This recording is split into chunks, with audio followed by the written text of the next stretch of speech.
All right. We are live. Lulu's dancing, but she's not on camera. Relax, Lulu. No one can see you right now. We're about to do this, guys. Let's. Last time I didn't do the the intro graphic, so let me see if I can get it right this time. Public YEMENI #1.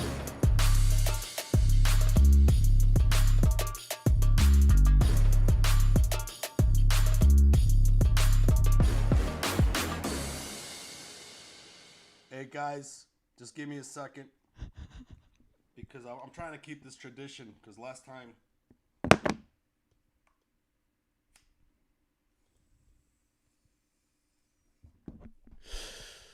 we are live. Nice. I did that last time. I think I'm going to keep that up. Yeah. Guys, it's Mike Eshaq, Ashley, one person watching right now. Hopefully this stuff will start climbing up. I'm over here with my good friend. Let me get the camera in. Lulu Jovovich. What's up, Lulu? Hi. How you doing, girl? I'm great. Happy to be here. Honored to be your second guest ever. And you got me champagne. Well, yeah, it's good because it turns out it's your birthday, and you're a piece of shit who didn't inform anyone because you don't believe in it. I don't believe in it. I mean, I want to. Just like God, like you said on the past. Well, you don't want to believe in God, right? On the last episode, you guys had like a nice discussion. What did you think about that discussion? Oh, I thought it was fascinating. I mean, it's not very often that like, you hear the opinions of two Muslim comics, you know. We weren't at it. You went deep, yeah. But it was cool. I thought it was very, I mean, it was interesting, I think, to anyone who cares about like different cultures and religions and stuff. For me, I mean, that's the reason why I did this podcast is just I'm always getting in trouble for saying what I want to say. Yeah. Which I think is like stupid. Yeah. And then it's like not popular ever to like talk shit about religion or whatever. And I mean, especially when it comes to Islam, isn't it funny? It's like you could talk shit about Christianity. Right. Never talk shit about Jews. Yeah. Don't want to do that, especially in Hollywood. Right. You hear that, producers? I'm conforming. No, I'm joking. I'm going to get myself canceled right now. Free Palestine. That's it. Instant cancellation. Instant cancellation. I just been canceled. You can't say that in Hollywood. Everyone knows Palestinians don't exist. But yeah, no, I like engaging and stuff like that. And then, Kazim was a good one to really hash out how I felt about my conflicts with religion and Islam because we're friends. Yeah. And he knows I'm not saying it to be an asshole or to like hurt Muslims. I'm just saying it because it's how I feel, Well, yeah, and you want to have a conversation. You want to be able to discuss things. It's the world isn't fun when it's just like, no, you can't, or yes, you can. That's where we're going, bro. Yeah. That's where we're going. Yeah, I know. Well, I think that's why also comedy is such a blessing because like we are the ones we have to be, I think, a little bit like rebellious and counterculture in spirit in order for us to like do the job right. Yeah, I'm already getting canceled. By who? It's really funny. It's like I gotta talk to this club owner again. I don't know what it is. I'm really good at sussing out bullshit. Yeah. I'm really good at it. Sometimes things go past my radar as whatever, but even if something I don't latch onto it right away, it won't take me long for me to be like, wait a second, this is some bullshit. Mm-hmm. So I don't know what it is. I'm not sure why, but like he gave me the excuse was like, so I tried to hit him up for work because I've already worked at his club twice. Tried to hit him up for work, and then he was like, and then I hit him up again. I'm like, how come you haven't been getting back to me? Is everything okay? Because usually he would get back to me. And he was like, oh, well, I've been really busy doing this stuff. And he goes, besides, you want a headline now. I was like, what kind of excuse is that? I go, I'll still feature. I'll still open for a headliner. I'm very new at headlining. Like, what kind of excuse is that? And then finally, like, I got him on the phone. And then he was like, well, I don't know. Last time you were here, I remember you were doing a lot of F words and blah, blah, blah. And I was like, I don't remember seeing Mike, being that vulgar. in sets before and blah, blah, blah. And I was like, first off, I tape all my sets. I'm about to go through my sets and see how many F-bombs I did at his freaking show. That's the next thing I need to do. And another thing is, you've hired me so many times. If I'm dropping F-bombs on one show, maybe I'm trying new shit. Yeah. You would think it's just a weird excuse. And I think what it is that you know what I think it is? Tell me. I think I might have said something about something, whatever it was, that didn't jive with him politically or whatever it was.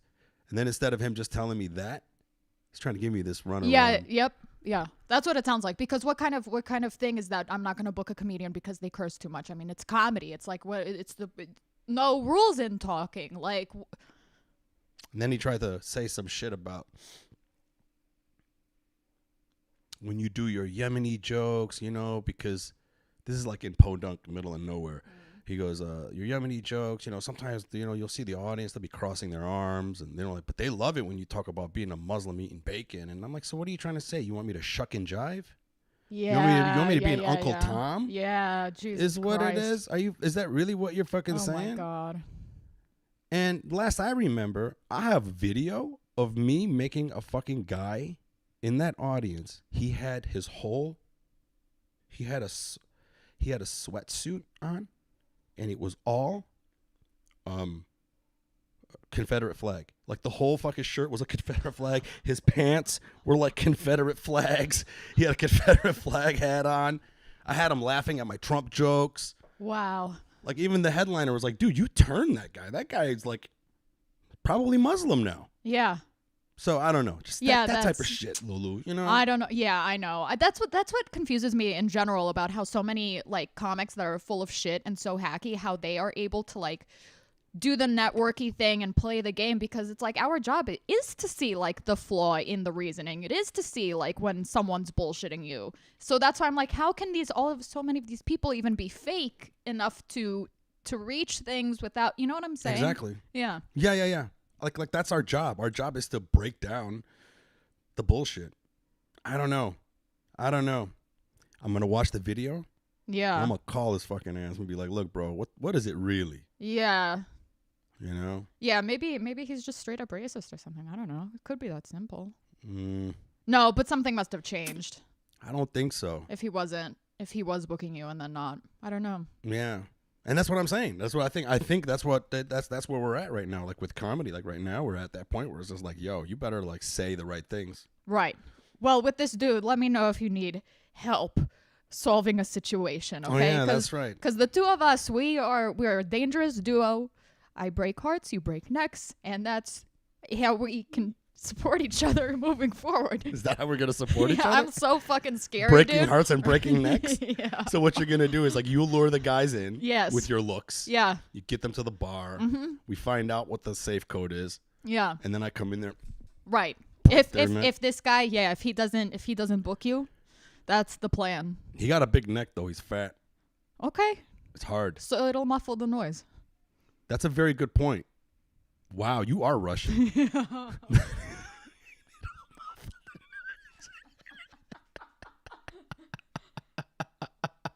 Fuck, you're Russian as fuck.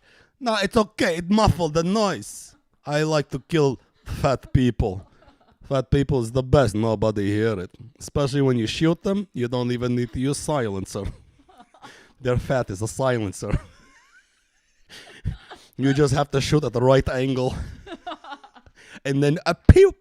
I like the sound when the bullet goes through the Fiat. Fiat. Wow. I'm a Marine. A United States Marine trained to fucking kill. Never once have I thought about, hey, we gotta break the neck of some fat guy. Yeah. At least it'll muffle the noise. Yeah.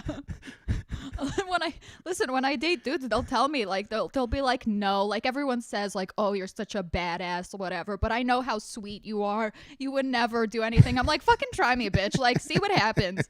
If I know where you live, like, don't be surprised if a little bit of anthrax shows up at your house. Like, you think I don't know where to get this shit? Bitch, you thought that was stevia? Nope. No. It's anthrax, bitch.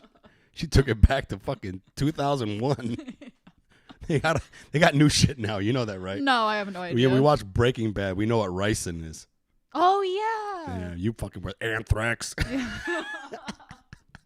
You're the worst. Yeah, I actually am full of shit. I don't know anything. That's like when I first got to know you, I was like, man, it's like the level of spies that Russia is sending here is like really fucking, the quality is fucking went to shit. Yeah. I'm just an ideas person. I can't actually execute anything. I can execute I mean, I have ideas like, you know, how fat muffles a neck breaking, but like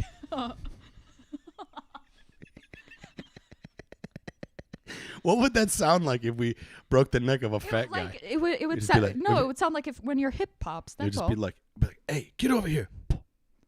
Yeah. Yeah, soft, like a fart escaping. Like one of those soft farts. Mhm.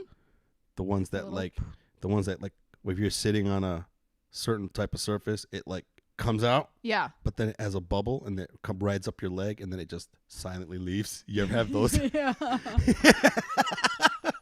Like it was supposed to be, but it had a tunnel. Yeah, if you're wearing like leather pants on a fucking vinyl couch or something. That's what I don't know if you're in the business of wearing leather pants, but That that's was how I do it. offensive right there. To think that I would fucking wear leather pants. Speak for yourself, Lulu. The fuck? You do wear fake leather pants. Yeah. They're not real. No. Do you have real leather pants? No, I mean all of my shoes are real leather, but not, you know. Those fucking shiny pants. And jackets. I don't have any real leather pants. Okay. Yeah. But they're leatherish. Yeah, they're fake. I mean, Farting in that thing would be kind of the same, wouldn't it? I don't fart. I'm a woman, actually. Oh, you poot. No. You don't poot either? No, I don't have an asshole. You are an asshole. Mm-hmm. Does anybody see this girl's shirt? Show us your shirt. I'm gonna fucking, hold on a second. I'm gonna have to like, yeah, if anybody can see, hold on. Yeah. There you go. Let me zoom in real quick. She got AR-15 with scopes and laser sights on her fucking shirt. Come on, man. What a dork. I know my audience. What? It's for your birthday. Is it for my birthday? That I didn't know it was today. Mm. Yeah, I wonder if I can get whoever's watching. I want to see real quick. Oh, Jason Bacon. Bacon. Freeze Bobs. Oh yeah. Inside joke. Cool. Yeah. This is I have this site that I'm using. I mean where I'm broadcasting through. I'm broadcasting through a YouTube page where I had a web series that like gained an audience, but then I had to like stop doing it because it was just too much work. Yeah. But then like this guy just said freeze Bobs, so that was like an inside joke in the show. Nice. I'm still trying to figure out if I do it on this site or I do it on my other YouTube. I have no idea. Yeah. I don't know. Yeah, I only have a YouTube channel for Ball Gag. I don't have my own personal one for like comedy and shit, which I should take care of. There's a million little things when you're like trying to like build your own business and be your own, you know. Like I'm just starting out and I'm trying to figure it out slowly, but there's like there's no end to what you could be doing. There's never an end to like I should be doing this, I could be doing that. Why Ball Gag? The name? Yeah.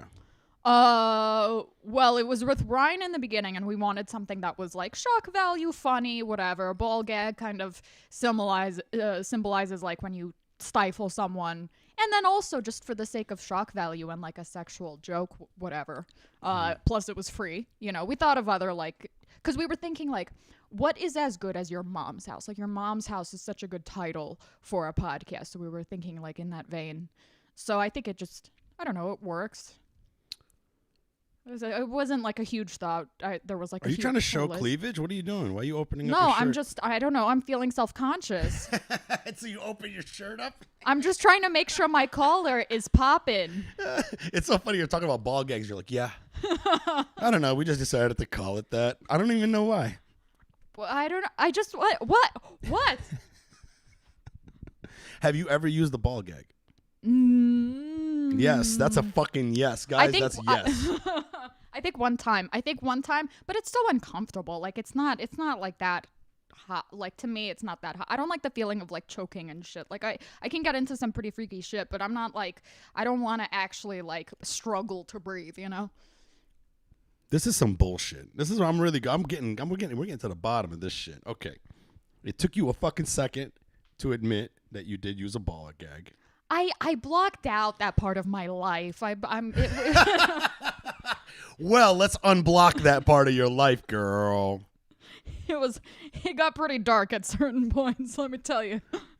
Are you safe to talk about that shit? Yeah. Are you cool? Yeah. To talk about that? Yeah, nothing bad. I mean, like, nothing crazy happened. I'm okay.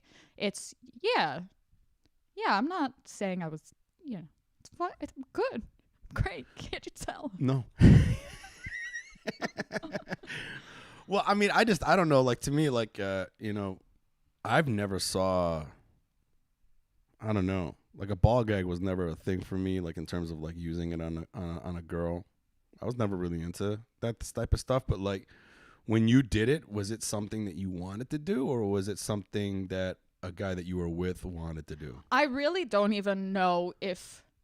Yeah, I remember it was my boyfriend at the time, and we went on a Valentine's Day. We went into a sex shop and just bought a bunch of shit, and it was fun. And then, so I don't remember actually if we used the ball gag. I purchased the ball gag for the sake of the podcast to like make a little graphic, maybe, whatever. So it's just sitting there, and it's just so stupid. Like, it's not an actual. It's not. It's so, to me, outdated and like passe. It's like ball gags. Yeah. Yeah, I mean, I guess probably some like suicide girls and shit use that, but But did you use the ball gag? I don't remember. I really don't. How do you not remember not using a ball gag? Again, I blocked out that part of my life. Wow. Yeah. I want to know what, like. Hey, listen, if we start talking about stuff you don't want to talk about. No, it's not. There's nothing off limits really with me. I just get like fascinated, like how you block things out. Really? Yeah. For me, it's automatic. If there's like a bad experience, bad memory, someone hurt me, it's like almost immediate, You block it out. I do the same thing. I think it's healthy, but I don't like forget it. I sort of just like, I go, holy shit, that shit fucking sucks. Yeah. And then I just sort of like go, oh well. Yeah. Maybe I can learn from it, but right now just, oh well. Yeah. But like you like literally like erase shit. I mean, a lot.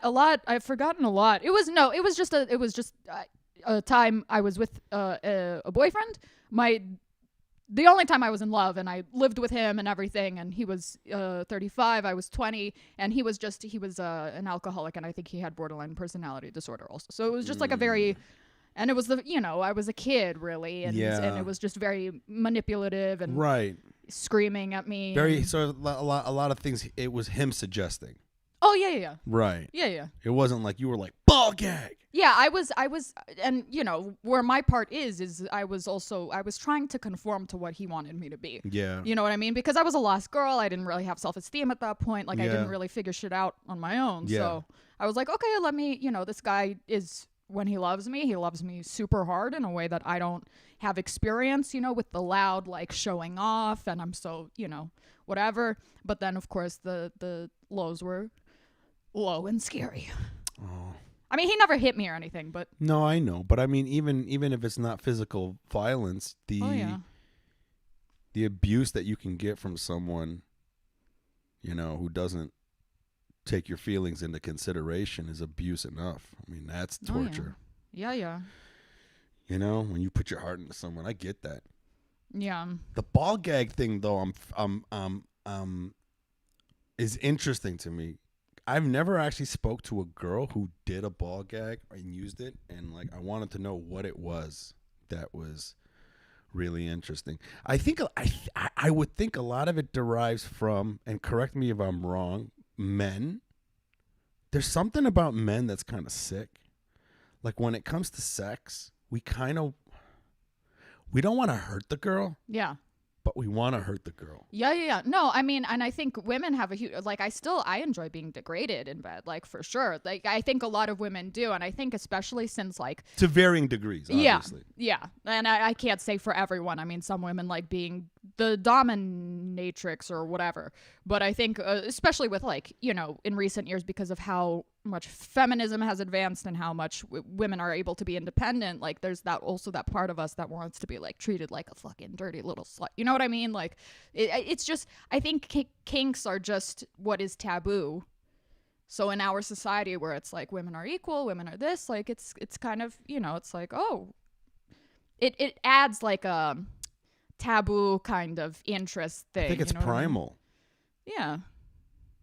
It's funny, like you say, in today's world, like where women are equal. Do you think like some women like the bedroom to be a place where that equality goes to shit, to sort of like feel dominated, like some women? I think so, yeah. Men too. That's not to say only women. I mean, Yeah. there's men that are like high-powered businessmen that like that opposite. Yeah, a lot of high-powered business women. Have you been with also. guys like that? Where guys wanted you to like punch them in the nuts? No, when I was with that ex, sometimes he would like imply that I should try to be mean to him like we explored everything kind of. Not everything, but we explored a lot of that kind of shit, which is like the one good thing about relationships is like it's nice when you have someone to like feel safe with, that you can like play and whatever, etc. Yeah. So I think a few times he would like try to get me to be like a bitch to him in bed or whatever, but like I was still so like insecure I couldn't even today. You couldn't commit to it. Yeah, even today I it's hard for me to like actually be, you know, be like fucking beg for, like it's not me really. Yeah, I know. I had a girl one time I was dating, and yeah, I mean, she was what you call a switch. Do you know what that is? Like can do either. Can be sub and dom. Yeah. Right. But around me, she was always sub. Mm-hmm. Right. But I remember one time we were just like after sex hanging out, and she goes, "Can I spit in your mouth?" And we're like really like bosom buddies. Mm-hmm. You know, we were kind of like just, it was casual. She was like my bro. Yeah. And we're still friends now. Okay. You know? And it was one of those, I was really comfortable with her.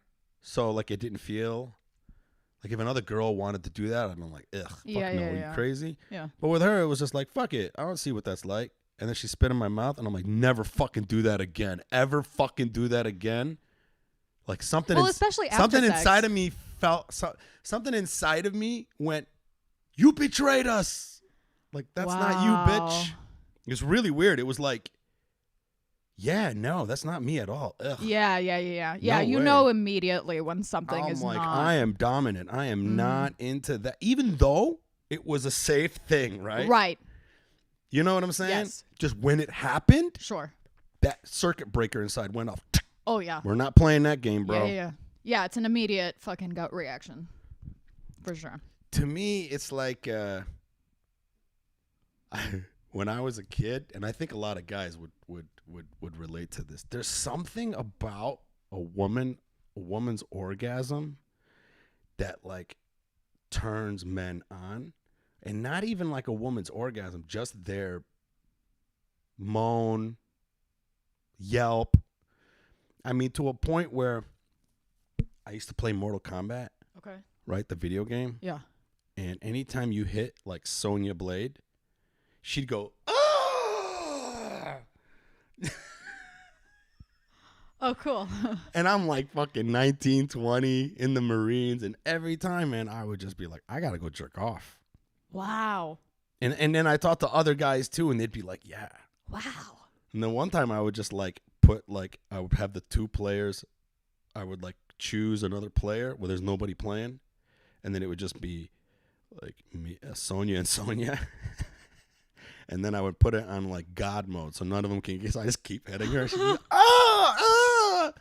and I'm just like, yeah, bro. Yeah. That's how I want to beat the pussy up. Yeah, I wonder what that is about making a woman revert to like the most primal like pleasure or pain that just sends dudes into like. It's weird. Yeah. It really is weird, especially like with porn now. I don't know if this is a thing that's always been a thing with men, but like I think porn has kind of changed the way men want. I've noticed that younger women, and I think it's because of porn, younger women want rougher sex. It's funny. Like women that are older around my age, they don't want that rough sex. They want that like soft porn sex. Huh. Yeah, I don't know. I don't have a lot of like female friends my age. Most of my friends are, you know, who aren't comics are older than me. I don't know. I am one of those people who definitely likes it rougher. I think again it ties into like societally how feminism is so like projected onto us. But yeah, maybe it is a porn thing. I think so. I think I've been like changed by porn. Yeah. Do you watch porn at all? Yeah. Like often? No. Yeah. Yeah. So like no, it's like what, like once, twice a year? I watch. It depends. Like if I'm seeing a dude kind of consistently, then I'm practically never. I hold it. Like I wait for the guy. But if not, then I don't know. Like it depends. Like every couple weeks, like something like that. Does porn help? With what? Masturbation? Oh yeah. What? What kind of question is that? Oh yeah. What do you mean? Oh yeah. What am I gonna do? Just like rub myself? I'm asking questions. I mean, No. Yeah, I usually I go to the bathroom and I use the that I don't use porn for with the down faucet, not the telephone arm. the thing. down faucet. So you're in the bathtub, spread eagle, water shooting down onto your clit. Yeah. Huh? How did we get to that? That was the first time I ever masturbated. I was like 13 or 14. Was it in and the I used shower? that. Yeah, like under the fucking bath faucet. Hardcore. I swear to God, if any of my Was family this is in watching America? this, I'm gonna scream. Yeah, I'm from here. Oh yeah, that's right. You're born here. That's right. Yeah. And so Your accent if I doesn't don't do say that, then I'll do porn. And when I watch porn, I watch maybe like a minute of it and then I'm just like rub it out and That's interesting. yeah. I don't know, dude. I just think it's like funny to think about. Like to me, I don't know. I think most guys don't really see like women using visual stimulation to get off. You know what I saw that was very interesting on TikTok? I saw it. It actually was, you know, how men's attraction, men getting aroused by women's breasts is a very Western thing. Like in tribes, in indigenous tribes that are still in existence, like women go around topless all the time, and they're not like, it's not like the dudes are always aroused, right? Okay. It's because that's like a socially, what's the word? Fucking Acceptable? not acceptable. Like Norm? yeah, like it's we adopt it, you know. That's what our Western culture does, as opposed to like it's not something that's natural. It's something that kind of is socially. I can't remember the fucking word for it right now. I'm gonna scream. But anyway, You can scream. what is universally, as far as visual stimulants go, what is universally across tribes, across cities, whatever, what is arousing is watching two people have sex. But the other things like big asses and boobs and stuff, that is more socially kind of constructed and That's just something in our culture. yeah. That's something that we hold in high regard. Yeah, and So it's you're and saying, it's like- learned. It's not like a natural sexual Really? urge. Yeah. It's not a real sexual urge for a man to want a woman with big tits? I don't know about that. Not want, but get visually aroused just by looking at a pair of tits. In the Western cultures, that is what happens, but within tribes and stuff, Well, sure, because the titties are just out. yeah, they in tribes and shit, like that live in, you know, villages, and the women's titties are always out. They think that we're gross for sexualizing boobs Really? because they're like, no, that's food for the babies, like, so they think we're weird. So, like, do they ever have sex and be like, don't touch my titties, they're for the babies? That I don't know. I've never talked to an indigenous Peruvian or Chilean or whatever. Don't touch it, you pedophile. Don't steal my My baby's baby's food. milk. How dare you? Yeah. Yeah, I don't know, man. I think you might be right because, like, even in America, you could see, like, in the early 80s, even like in the 70s, flat butts were in, Right. Yeah. especially when it came to like rock and roll. Mm-hmm. A lot of those hair bands. Yeah, those like high-waisted fucking bikinis that are so, yeah. I think like a lot of white girls with no asses have to resort on high-waisted pants to give the illusion that they have something. I don't know. I don't know. No, you haven't noticed that? I don't pay much attention to other women's asses. Oh. I'm sorry. We should do another podcast. Yeah.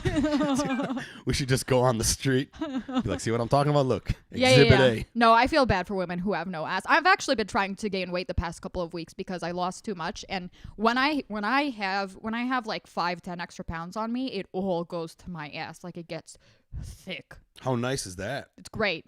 That's fucking, every woman hates you right now. Yeah, sorry. Yeah. I wish when I got fat, it would just go into my muscles. I just wish it would just go up here Right. instead of, you know, Where does it go to? my dick. Oh, your dick gets fat? I don't like it. Oh, poor you. It muffles the sound when I'm killing that pussy. Oh, God.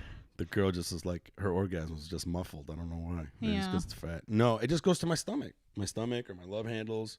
Huh. You know, Yeah. not blessed. I wish it would just all go to my ass. Yeah, that would be cool. No, it wouldn't. What, a dude with a huge ass? That's not that bad. You like guys with big asses? I like a nice ass. Who doesn't like a nice ass? I like a nice ass. Who doesn't like a nice ass? Yeah. When it's round. Let's see what anybody is saying in the. I want to ask anybody that's watching. Does anybody believe that Lulu was born in America? All right. Let's see if anybody. Do you believe that Lulu was born in America? Why or why not? Oh, Brittany Ledesma says, "I'm simping so hard." Wow. Mm. Simping. Do you know what cool. that means? Yeah, I know what that means. Have you dated a few simps? Oh, yeah. Do you break up with them right away? Here's how my dating habits go. I'm good at treating someone like they're a piece of meat that just comes over and, you know, like I'm good at hookups and like one night stands, or I'm good at launching into a relationship that implodes within a week.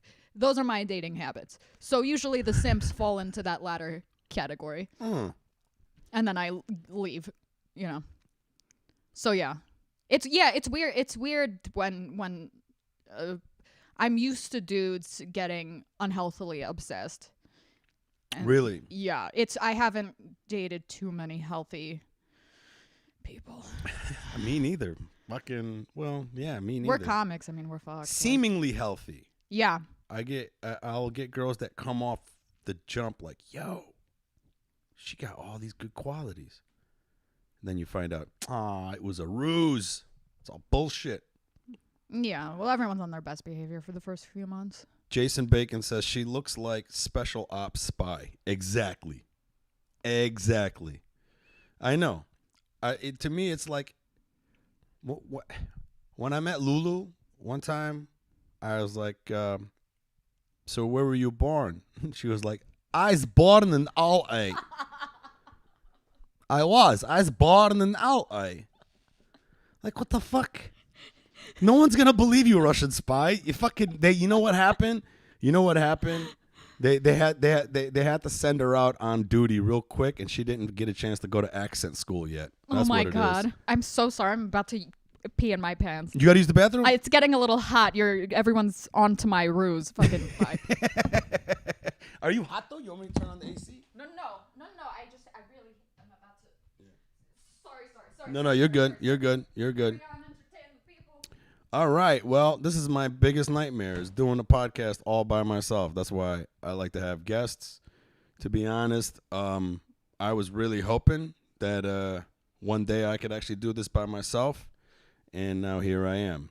This is just like, every relationship I've ever been to. I thought we were going to do this together. Nope, not doing it together.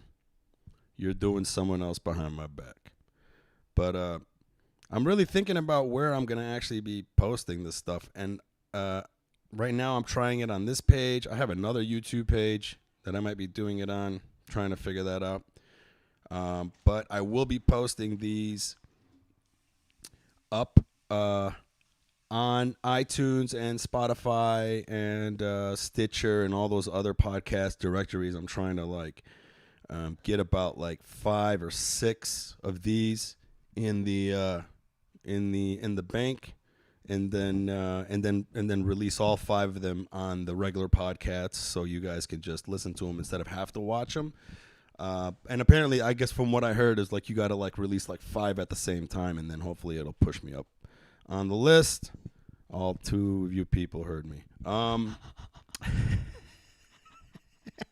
I always, on my podcast, I always fucking like correct myself and like, you know, amend what I just said, being like, oh yeah, because so many people care about me and what I'm doing.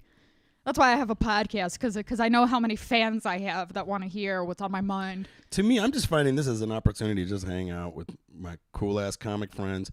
Hopefully I can... I'm touched. You're a fucking narcissist, Jesus Christ. Hold on. What's up, WIW2U? I don't know who this is, but hey, good to see you. Thank you. Shouts out. It says, I found you on YouTube today. Oh, okay. How did you find me? Really want to know, how the hell did you find me? Was it on accident? Did you see any of my other stuff that I posted in the past? Were you following me in the past? Oh, I think they just left. Oh, cool. And you wonder why I was opening my collar. It's to bring attention. Are you kidding me? Yeah, man. I don't know, dude. I'm like, I also, guys, you know, and I probably should look this up. Bolthead. Oh, is that Bolty? From the Marines? If anybody didn't know, I was a United States Marine. Yeah. That's why I'm wearing the gun shirt. I know. I really appreciate that. When you wore that, I was like, this is very, very nice. You're very thoughtful. And she got me champagne. Didn't even know it was my birthday. Got me champagne. Yeah. Is that you, Bolty? Say yes or no. Whatever. Oh, there's a button here to ban people. I should just ban all 2 people that are watching. It's probably Brittany Ledesma and just like one other person. I have no idea who's still here, to be honest. What the hell were we just talking about before you had to take a piss? Oh, that's just that I'm a Russian operative. That's all. You are a Russian operative. I really do. I don't know. A bad one. I am from LA. I was born in LA. I really was. No, really. That's how she talked to me when I asked her, like, where were you born? I was born in LA. The fuck? I have American passport. Oh, my God. I'm from here. The way you can roll the H's is hilarious. I have. My date of birth is... Date of birth? December 5th. Is that how your mom talks? No, my mom doesn't have a very thick accent. For the sake of stand-up, I'll like play it up like she has a thick accent to make it funnier. But she sounds like I don't know. You know how like sometimes people from Africa, right? Like they learn English and it's like a very delicate, like kind of sounds British, but like that nice, like cute accent. It's got the cadence. She's got the cadence. Yeah, still, probably. She has that more than like a heavy Russian accent or Serbian accent or anything like that. Because you got it though, still. Yeah, I don't know. And I was thinking like, oh, it's because I was raised by immigrants, but I'm thinking about like the other Russian kids that I grew up with, and definitely none of the girls have it like I have it. I'm gonna pull up the story that you posted. Telling everybody that you were going to be on this podcast, and it's like just I don't know if they can hear you. Hold on, I'm going to try to pull it up, because even the way you talk in this, it's like you were not born in LA. 3 p.m. I am going. Let's hear. Today at 3 p.m., I am going live with Mike Eshaq on his podcast, Public Yemeni. The link is in my bio to the YouTube live stream. You can ask us questions, I believe, anyway. Join us. To the YouTube live stream. Yeah, I said YouTube. Go to the YouTube live stream. I know. I'm sorry. Let me be myself. I don't know. My best friend is from Brooklyn, so maybe that's, I have a little bit of that. David DeAngelis, what up, though? Hey, guys, we're on the live chat, man. You guys can ask us anything. I'd love to know if you guys have any questions. Right now, we're talking, like, dating with Lulu. I even have a... How's the hotline going? Is it... That's the thing, man. I got to... you know what? I should hit, guys. This is the hotline, which I don't check. I gotta go online. I gotta check them. Maybe I could check it real quick and see. Lulu, I'm gonna entertain the people while can I just put you on camera? Yeah, and then why not? I'm gonna because you're good at talking. Yeah, I am. Okay. Has anybody got a question for Lulu? Ask away right now. I'm gonna see if I could check to see what we got on the hotline. Here is Lulu. Hi. Hey guys, so nice to see you here live with me. I run a podcast called Ball Gag. This is me plugging my show. I can't really see any questions if you are asking me any questions at the moment, but right now we're just trying to take care of some technical issues, etc. Technical. What? Technical. Technical issues. Russian technical issues. Yes, I am from LA. I was born here and I am not a real citizen. I really love American things like football and eating chips. I am big fan of chips. I have American flag in my backyard. I don't have backyard, but I have American flag on my balcony. And that's anyway, I this is me. I'm just trying to joke around and fucking figure my life out as we all are.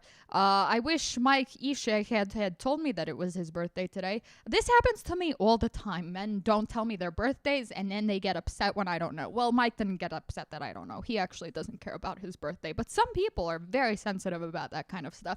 Also, by the way, do you ever notice how like sometimes on Facebook you'll get a notification and it's like 4 people's birthdays, but then for the next week it's no one's birthday? Why does that happen? Why does it sometimes feel like so many people in your life have a birthday on one day and then it's, and then it's staggered more normally? Doesn't it make more sense that people in your life should have more evenly staggered kind of random birthdays? But why does it sometimes I don't know why that is.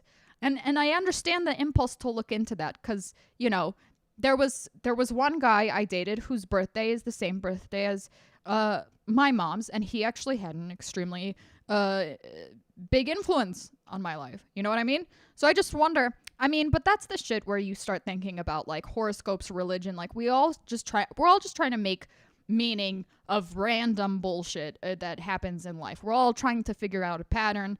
That's why people go to horoscopes. That's why people go to Christianity, to cults, to, whatever it is. And I think about that a lot, actually. Because, even sometimes I'll be scrolling on TikTok and I don't believe in like the tarot card bullshit and stuff, but sometimes I see the videos and I'm like, oh, this does apply to my life. And then you have to remember that it's all just a fucking ruse. But still, like, even though I have such a skeptical opinion about all of this shit, like I still get the impulse to be like, oh, let me try to make sense of the thing, I wasn't listening to you. That's fine. I can't believe I talked that fast for that long. Yeah. Are you on coke? No, I'm on caffeine and I just urinated. Caffeine. I got this yerba mate, guys. Hey guys, anybody that's on here, let's ask Lulu a dating question. Come on now. Yeah. Let's ask Lulu a dating question. I'm not good at it, but I know how to give good advice. I just am bad at taking it. I'm the same. Actually, I'm good at taking my advice. I just fall into the trap of not paying attention sometimes. You know what I mean? To the girl? Yeah, sometimes you're in the relationship or like you're in the thing with this girl and you're feeling it and you're having fun and then you don't really like, your antenna is not up. Does that make sense? Like your radar's not on. Like all these red flags that you're supposed to be looking for. Yeah. But you're so caught up in enjoying the moment. Yes. That the red flag sort of like. Of course, yeah. Or you see it and you're like, be in the moment. Right? Yeah, she pulls up a red flag. You're like, this is a nice day. Let's enjoy this day. Yeah, of course. We all have the impulse to idealize the person we're with. Are you kidding me? It's like, it's love, it's feelings, it's hormones, it's this and that. You want to see the best in the person you're sleeping with. Because a little bit narcissistically, that also is a good reflection on you. Oh, you think so? I think so. Like what? Like how? Like explain that. That's interesting. You're saying that's your own ego kicking in? I think it could be. I don't think that's the whole reason. I think a lot of it could be that you're desperate and you just want someone to love, even though there are red flags that you would rather not see. I think sometimes also, yes, it's like the person you're dating is a reflection of who you are. I've definitely dated people for the wrong reasons, not like money or anything like that, but for purposes of validation, because like, oh, this person likes having me around and this person's so smart and successful. Like that must mean I'm cool. Like, you know what I mean? I have to admit, there is a part of me too that's kind of like just happy, that, oh, this person likes me. Yeah. There's a part of that, Yeah. Yeah. Hmm. Why do I always pull narcissists? Tell me.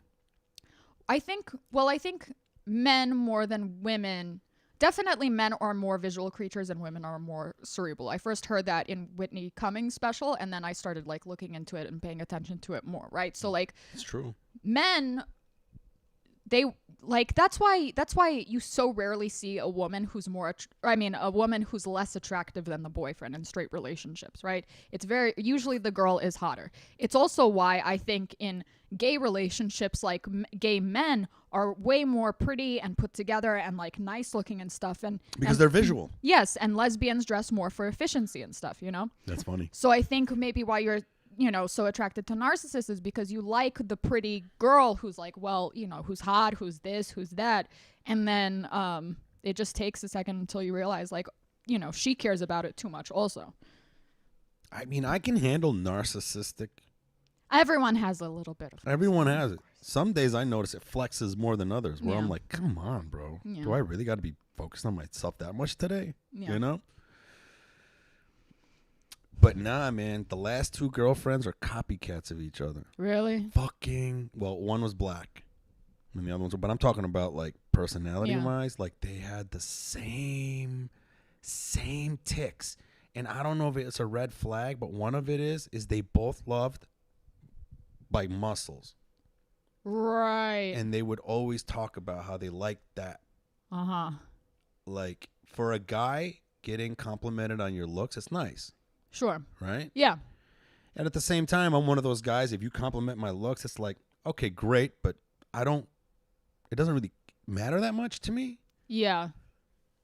But then like they both would do it so much. Like they would talk about how much they liked physical attributes of me.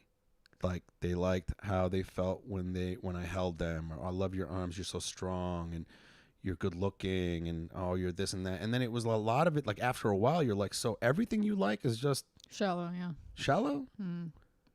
That's supposed to be a man's world. The fuck Right. is this shit? Right. Right? Yeah. So I don't know if that's a red flag or not in a woman or Yeah, I don't know. anybody. I don't know. They say if you keep running into the same problem, maybe you're the problem. So I guess at least the fact that you've noticed that you're running into that pattern, now you know to be on the lookout for that kind of shit. I don't know. I've definitely, it's that, I don't know what it is. Maybe it's just part of you wants like a trophy looking girl. I don't know. But then you get tired of that. That doesn't hold your interest for long. So I don't know. Never. Listen, I don't know enough about your backstory. And Never holds enough. Never. of course, I don't know enough about why. Especially for you might people be like doing us that need mental stimulation. Yeah, you of know? course. Yeah. Like, sometimes I wish we can go back to the old days where you can just hit women. Yeah, me too. Listen, sometimes if you want clarity, a good slap in the face is just, it works. Yeah. I'm fucking around. I've never been. Well, If there's any advice you can give men, like what's like if men are watching this right now, if there's any advice you can give men, a do or don't do in terms of like attracting a woman, what's like something attracting a woman. Yeah. Like what's a don't do? What's something that a guy has done that's like ruined it? Damn, I was trying to think about this stuff earlier in the day because I was kind of anticipating this moment, but now I've forgotten. You're anticipating what moment? Like dating advice shit. I was trying to think like, oh, what was something? And I was fixating on something earlier today, but now I forgot what it was. I definitely have run into several situations. This is where like my narcissistic, you know, like, well, I also have an anxious attachment, but don't it balance between like being obsessed with a girl, blowing her up 5 times a day, texting her all the time. But also, I've had both situations where a dude won't text me for 10 days, and then I've also had situations where the dude is like nonstop calling. Yeah. So I guess try to find like a middle ground. I don't know. So many women are different. Like I think that's a big one right there. what? I think for everybody. Don't fucking blow up Yeah. somebody's life so much. You got to find that right balance, right? Yeah. That perfect balance of like, oh, you're the fucking shit. I'm letting you know. And leave me the fuck alone. Yeah. You know? Yeah. It's great when people leave you alone. Something I really like in men, and this is why I've mostly dated older dudes, is I like when men have the experience to anticipate anxiety in women. Interesting. Okay. You know? This is good. Okay. Like when, because I've dated dudes in the past who were older, who had experience, who would, you know, even little things like, oh, we're going to this thing. And before I even had to ask, what should I wear? They like, you know, said, oh, it's this type of event. Like, so that's like a small thing. But a bigger thing is like when a dude knows he's going to be extremely busy working for the next week or so and lets you know ahead of time. Yes. Yeah. That's very interesting. I think that goes both ways. Yeah. That has nothing to do with gender. Yeah. That's just very good communication. Mm-hmm. And what you're saying is that be somebody who is at least aware of how the other person is feeling with your actions, or not with your actions, just how their day, sort of like kind of like sense it. Yeah, that's interesting.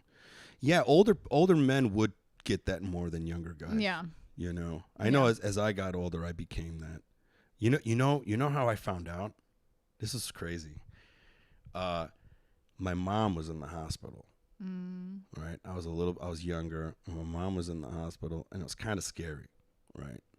And I went in the hospital. She was fine though when I got there. So every day I would show up with coffee in the morning, you know, before going to work, hang out with her and stuff. And we were sitting there, and this is when I realized, oh fuck, dude, women are not going to tell you anything. You gotta figure it out. So I was like sitting with her, and then I remember she goes to me. She goes, Michael, are you cold? And that was the first time. Usually, you know what I would be like? I'm like, no, Mom, I'm fine. That was the first time where I was like, I'll get you a blanket. Oh. Yeah. And then she's like, she did what she normally does. No. I just want to know if you're cold. And I'm like, I'll be right back. And I went to the nurse. I got a blanket, and I gave it to my mom. And she goes, thank you. And I was like, oh. Yeah. Oh, fuck, dude. It's like, it made me realize, like, yo, I got to, like, really pay attention more, because what my mom is telling me is not what she's always feeling. And I think that's a thing. Yeah. With women, though, isn't that? Yeah. Yeah, I mean, am I being too broad in saying that? No, I think the thing with your parents, it's different. But I get what you're saying. I think with parents it's different, like that it takes a certain. No, what I'm saying is that made me realize I had to look at women differently. Oh, is what I'm saying. Yeah, well, I think everyone, regardless of gender, it's very hard for us to be open and honest with our communication. I usually look to the guy to set up the that kind of shit, like to set the precedent for how open and honest I can be, even though I know in myself, like I'm old enough to know that I should be the one who can also set up that like clear line of communication. Usually I take the lead from the guy, but I bring it up because I think both men and women, of course, it's hard to be honest with your feelings all the time. It's hard to be like, hey, I'm cold, can you get me a blanket? You know what I mean? Like, why? I don't know. I think it's so much like we don't want to inconvenience the other person. Yes, I think that's exactly what it is. We just don't want to. I think that's what it is. I think. Listen, I don't know shit. We're just trying to figure things out, but I think it's. I think majority of women don't like confrontation. Yeah. And they would rather not bring that up for fear of being, labeled a bitch or clingy or whatever. That's my biggest fear. Yeah. That your biggest fear is to be wait. How is telling your man that you're cold and you need a blanket clingy? Well, no, that's different. That's not wanting to be a burden. Yeah, right. That's not want to be a burden, right? Yeah. Right. But I think a lot of the times, like, I've definitely been afraid to ask guys for like, hey, can you communicate more with me, or can you do this? Like, when you do this, it makes me feel whatever, you know. I think a lot of that, I'm just so afraid of being perceived as clingy, and that comes from past experiences where not even guys, but female friends of mine when I was a kid called me clingy, just because I wanted, you know, to love them and stuff. Yeah. So anyway, that's where my personal baggage comes from. But I think in general, I think a lot of women have a fear of being clingy, because I think most women, or not most women, but a lot of women do have what's called anxious attachment, which is when you are insecure in your relationship with someone, and it's easy for you to become insecure about that and anxious about that, and etc. Oh, okay. So you have a more of an attachment through anxiety, through the anxiety of losing them. Yeah, yeah, needing constant reassurance, stuff like that. There's something called attachment theory. There's secure attachment, which is like normal, healthy people, how they communicate with lovers and stuff. There's anxious attachment, which is people like me who need constant reassurance that things are okay, that you still like me, that you still care, that who are just like constantly worried that you're not gonna like us anymore. And then there's avoidant attachment style, which is people who are basically like emotionally unavailable, people who didn't really get a lot of acceptance being vulnerable when they were kids, so they just kind of ended up becoming like emotionally shallow people, like never really wanting to get into a relationship with anyone, people who don't like want to get real ever. And then there's also the other attachment style is called anxious avoidant, which is like people who go back and forth. Like when someone really likes you, you become avoidant, but when they don't, you become attached. I think I actually have those traits also. What, the avoidance one? Yeah, when someone's like all up in my face. I don't know. It's changing for me, because at first when someone is like all up in my face, obsessed with me, at first I eat that shit up, but after like a week max, it gets old real quick. Yeah. Because it appeals to your ego. This is very interesting shit that we're talking about. Am I making sense? Because you're making a lot of sense, Okay. and I'm like really interested in what you're saying right now. This is great. This is really, really, you're teaching me a lot of stuff. So like, did you learn this stuff from like reading like stuff, or are you like really into relationship stuff, or is it like I like psychology. you like psychology? Yeah.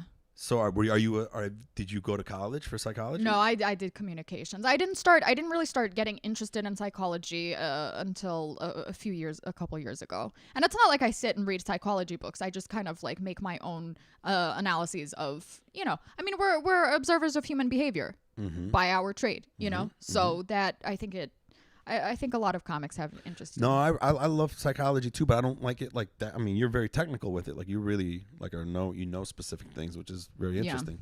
Now, I want to go back to this whole because that what you brought up earlier about like you said you liked dating older men because they were able to tell, or basically what you're saying is they had sixth sense is what it felt like, where they could like head you off at the pass, meaning that before you even got to a point where you're like, I'm anxious, this person already knew. Yeah. Right? Or whatever. Could you give us like some type of an example to something that's like that? That maybe if you remember, I don't know, like I've said. Well, really, it's not something that happened enough. I just remember I was dating someone for a few years ago, and he was like that. Like what I just mentioned about like we're going to an event, and before I even had to ask like what to wear, like he told me kind of what to expect. And I like complimented him. I was like, thanks for, you know, knowing already what my next question is going to be. And he's like, yeah, I wasn't born yesterday. And then the same person also was, you know, he was good at that. Like, I'm going to be very busy for the next week. So if you don't hear from me as much, like, that's why. And that person specifically had, you know, spent many years in therapy and was aware of, you know, simple things like triggers, and he had, you know, many years of having girlfriends and stuff. He was 44 when I was 22. So that, I think, we obviously didn't end up, you know, dating, falling in love even or anything, but that was still like, that was just a sign of someone who was very emotionally mature and had just cared, you know. Yeah. I find sometimes that some women, so like I think that like at first glance I attract women who want the wrong man. Like, I think like at first I attract a woman that's like, so for example, a woman that's like, I just want to fuck tonight. And I don't want feelings. I don't want whatever. And I want to do it with a guy who doesn't look like he is going to make me feel like I want to see him again. Right. Okay. Yes. Does that make sense? Yes. Yeah. And then they find out I have a cute cat, and that's all fucking ruined. Yeah. You know? Yeah, yeah.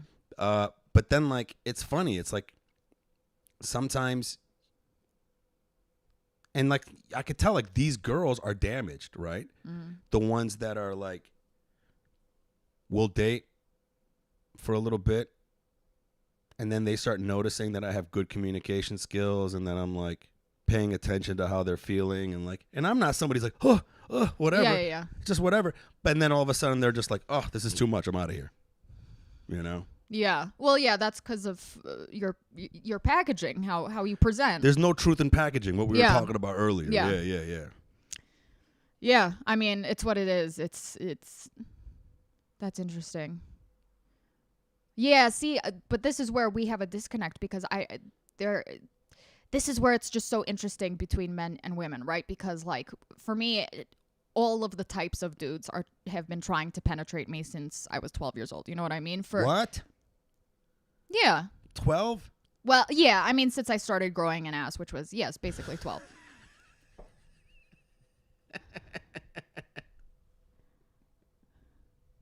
Okay.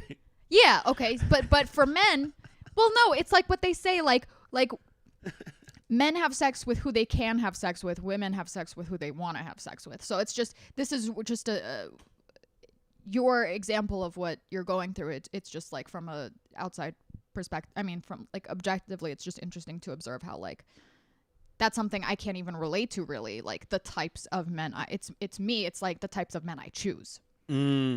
So I just I can't fully understand your perspective just because I don't, you know, I've attracted all types of dudes. So it's just interesting. Yeah, I'm trying. What was the question? I fucking forgot. Yeah, because you were talking about you tend to attract the women. I try to attract women who see me as being one thing. Yeah. And then when they find out that I'm you not that thing, right? then they're just like, whoa, what the fuck? Yeah. So then I gotta like keep playing. In order to keep them. Yeah, you have to play the asshole and stuff. I gotta be the like, I hate cats. Yeah, you have fuck to play flowers. the tough guy. Yeah, that sucks. Like take a bouquet of flowers, like fuck flowers. Right. And she's like, that's the guy. Yeah, like I don't give a shit about you. Yeah. Yeah. That's too bad. Yeah, that's tough. I guess I don't know. Yeah, that's why like there's a certain degree of like I think very often like the best like relationships and stuff happen from when you're friends with someone for a long time. Yeah. And you kind of know them. We got a question from Jason Bacon. Okay. This is not a serious one. Right. Any advice for getting that first date in band camp? Oh, is that a American Pie? I've never even seen that movie. A first date in band camp. My buddy Bolty says, my girlfriend lives in Germany. We've been together since 2001. How should I keep the fire going? We talk on Viber every day. No physical activity for a while now, thanks to COVID. Oh, shit. Wow. Dude. Damn. Bolty. I had no idea, man. That's long distance as fuck. And long time, too. My God. Since 2001, long distance like that? Bolty, are you serious about this? I don't even know if he's still here. He sent this a while ago. But, yeah, what type of advice would you give anybody for, like... Don't be long distance. Yeah, break up with her. Yeah. That's it. Bolty, we're done. Unfortunately, most of my advice is just to leave. My first thing, I'm always like, leave. Man, listen, I've been like that for a long time. That's why I'm still single. Because once I start noticing things are like, but I'm like, man, fuck this. I need to be. But this is everything again. Like, what should I do to keep the fire going, dude? Bolty, let me see if I could try to figure it out. I mean, for something like that. Buy a plane ticket and see her. I really don't know. Like, I'm not into phone sex or. Actually, one girl, he said, yes, seriously. Fuck, this is serious. Okay. Oh my God. Don't. Hey, this is my friend. We were in the Marines together. Fuck. Dude, so when's the last time you've seen her, buddy? That's what I want to know. You've been together since 2001. How should I keep the fire going? We talk on Viber every day. No physical activity. All right, I got a question, though. This is something I wouldn't do, but would you be okay if she had sex with other people? All right, look at Lulu. Lulu is like, the fuck is that shit? That's what I want to know, because like I know that people who really want to have long distance relationships typically before thing, what did he say? Oh wow. That they end up having an open relationship, which is something I can't do. No, I could never. I can't. No. I can do inviting people into our room, like girls. Like I can do that. Oh, like threesomes? That. But the fact that they're with someone else while I'm not there, that fucking enrages me. Same, right? Mm. Like we're like, what the fuck are you doing? No. Yeah. Oh, and then he goes, oh, I'm sorry, buddy. I'd be okay with it, but I don't feel comfortable doing that. Okay, well, Buddy Bolte said that she got cancer right before COVID-19 hit too. Oh, my buddy. God, this is just a tragedy. I'm so sorry, bro. You're okay with her doing that, but you wouldn't be comfortable doing that. Well, I mean, there you go, buddy. I think that right there seems to be like a go-to. I mean, I don't know. Like, I did date this girl that was bisexual one time. Mm-hmm. Almost all the time they're bisexual. But one time she was gone for like a really long time. And then she sent one of her friends to come over and have sex with me. Jesus. And you did it? Yes. Was it like relationship or were you guys? We were in kind of a relationship. It was sort of like. Right. It was loosey-goosey fun time. Yeah. And she was one of those girls that was like, that's my friend. And then like she also has sex with them. Which I don't understand. What kind of fucking whores are you dealing with, Mike? Oh my God. That's not a whore. That's a nice girl. How dare you? Jesus Christ. The level of morals that exist within this fucking city and country. Man. My mom is here now.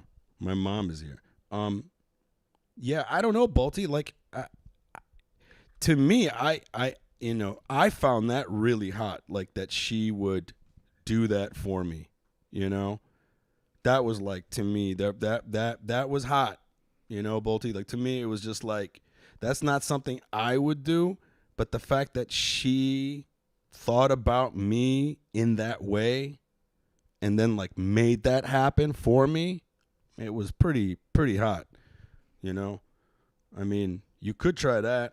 Yeah, it's times like these I forget I like have this like weird nun-like morality and shit. It's like, it's because, I'm like, I don't care. I'm like, yeah, like fucking hookups, like one night stands. I'm all cool. I'm all down. But then as soon as I hear people like mixing and like open relationships and like sending this person whatever, I'm like horrified. Motherfucker. Yeah. It's so like the Orwell immigrant in you comes out. Yeah. You like are a piece of shit. Like judgment. Yeah. I'm not judging you. I'm just saying like in general. You are judging me. No, I'm not judging you. I'm judging. Man, I'm judging girl. Replay, but you were like, hey, the fuck is this shit? What kind of whores are you with? Why are you that judgmental? I don't know. I'm just, when it comes to that kind of stuff, I guess I'm more old school than I consciously think I am. Because, like if I hook up with a dude, if I go on a date with a dude, if I'm planning on seeing him again, which I know immediately, I won't entertain other guys. I won't be talking to other dudes. I won't even like think about it, just because like for me, it's very hard for me to understand this. Like in our modern culture society here in America, it's very normal for people to be dating like a couple people at once, like figuring it out who I know, and so I'm not saying that I'm right. I'm just saying I cannot do that ever. For me, it's always like one person for that sexual role at a time. I just can't. And I'm not saying I'm right. I'm not saying I'm better than other people for that. I wish I could do the other. Like, I wish I could date like normal people my age, because, you know, if I don't, then that ends up, you know, causing a lot of like jealousy and stuff in me. But like, you know, it's just something that I can't do. I think for me, it comes from a point of like, I was raised only by my mom. My mom never dated when I was growing up. And so it was always just us two close together. I have one best friend. I'm very like compartmentalizing with people. I'm like one person per role in my life. So I think that's where mine comes from, because my mom is an atheist. Like, I never grew up with religion in the house. It's nothing to do with that. It's personal preference. Yeah. I don't think we should ever like feel a certain way about how we are. We just are that way, and that's okay, so long as you're okay with other people doing whatever the fuck they want. You know? But that's funny you say that, because I kind of have that.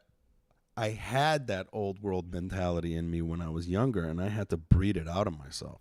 That's great. How'd you do it? I did it by just going through the motions of like doing the opposite of what I was. Because here's the thing. It's like I did get to a point where I was a serial monogamist. All I was doing was just getting into relationships, like one relationship. Then I'd break up and I'd find another girl to get into a relationship. And, you know, in my 20s, and I was never the type of guy to be like, just fucking girls, fucking whatever. Because I was kind of brought up old schoolish, you know, with my immigrant family. And then I had to sort of like kind of get myself to be more open that way, because I found out that it was unhealthy for me to put so much importance on one person. And not only that, I needed to get over being so like codependent. Like, I would just always wanted to, like, I always had to be with a girl. And like, to me, I was like, I had to get that out of my head. So then for like a good 6-7 years, I forced myself to stay single. Yeah. So like any girl that would like, I would hook up with, and then she would start showing any type of signs of wanting a relationship, I would stiff arm her. I'd tell her straight up, no, I'm not doing that. I tell them from the get-go, this is what I'm about. I'm not about relationships. And then it took a while. It took about maybe like 2-3 years of like staying in that groove. And then all of a sudden I'm like started getting better at like just dating and being relaxed and not jealous about stuff. Yeah. Because I was early on that type of guy where it was like I'd get with a girl, and then finally she would like, I'd start like kind of liking her, and then all of a sudden the jealousy would kick in. Where are you? What are you doing? Who are you with? That type of fucking simp fucking behavior, you know? So I don't know. To me, it's like I had to fucking like really work at it, you know, to be a whore. Yeah, to that's be like interesting. a trifling fucking slut. Wow. Had to work really hard. That's so fascinating. What, to try to force myself to be a whore? Yeah. I've never heard of that before, ever. What do you mean? Forcing yourself to be a whore. I think being a whore is really easy. Yeah, I'm saying I think it's natural for people. Not you're saying something you train yourself into. I think every man's a whore. Yeah. I think every man wants to be that guy. Yeah. And then sometimes some of us, we have that thing where we can't fucking be that guy. Right. And then we got to get mad at ourselves and be like, no, I want to be that guy. Yeah, well, it makes sense if you were the guy who was always going from relationship to relationship. When I say I immediately remain I'm exclusive to whatever guy I'm sleeping with at the time, I don't mean in like the sense of like we're in a relationship now and you are now responsible for my feelings and my emotions and all that shit. It's just literally like I'm not thinking about I'm getting sex from you. I don't need to get it from anyone else. Like, that's it. I'm getting sex from you. I don't need anything from anybody else, okay? I was born in all A. Where we fucking don't give a shit about people. Yeah. Yeah, I'm good at that, and I'm good at like being like, you know. That's interesting. To me, I find that hilarious. Like, somebody's just like, yeah, man, I'm gonna hook up and shit, and then all of a sudden it's like, what? Those people are having orgies? You fucking whore! I know. I know. Listen, we're all hypocrites. We're all hypocrites. I've never been to a sex party. Yeah, I mean, I have no desire to see that. I I don't judge people who go to that stuff. I mean, I do a little bit, but like, I just couldn't do it myself. I never been to a sex party. I don't think I ever want to be Yeah. at a sex party, but I want to go to one. Just for the experience, kind of. Like, I do want to go to one with a girl that I'm dating. I almost went to one. Yeah. Because I don't want to go stag. Yeah. You don't want to go alone to a fucking sex party? I'm sure a lot of guys go alone to sex parties and then it becomes like all dudes and like no women there. Ugh. You know what I mean? I'm just like, part of me is like, like I'm just afraid like going to a sex party is going to be a lot like college brochures. Like when they send you a college brochure and they're just like, come to our college. And he's like, oh, all these fucking hot girls in the picture and stuff. And then when you get there and you're like, ugh. It's just a bunch of like German moms and shit, like in the Czech Republic. Yeah. Yeah. Yeah. I would maybe go to one if I didn't know anyone there. If I never had to see any of those people again, then maybe. Or I if would it was go. like an eyes wide shut thing where you had to wear a mask. Yeah. But I don't know. I wouldn't want those people touching me. I would go to watch maybe. Yeah. See how I felt. That's the thing. The touching thing is weird. Yeah. Like to me, it's like the idea of like going to a sex party, like in my adolescent fucking boy's mind, it's like, how amazing. Right. Fucking girls. Oh man, I'm gonna get all these fucking girls and stuff. But then when you really think about it as an adult, and you're like, who's wiping these things down? How often do they wipe down these? Like how many people splooged on this freaking... Well, yeah, and then you see hair, you see men's hairy ass cracks, like you see all this shit. You see some like fat dude with a fucking big belly and a hairy back just dripping just sweat. fucking roast beef just flapping. He you know can't what I mean? come. He can't come because he's got like, the only reason he's got a hard on, he's on like 8 Cialis pills. He's just like, oh God, I'm trying to fucking...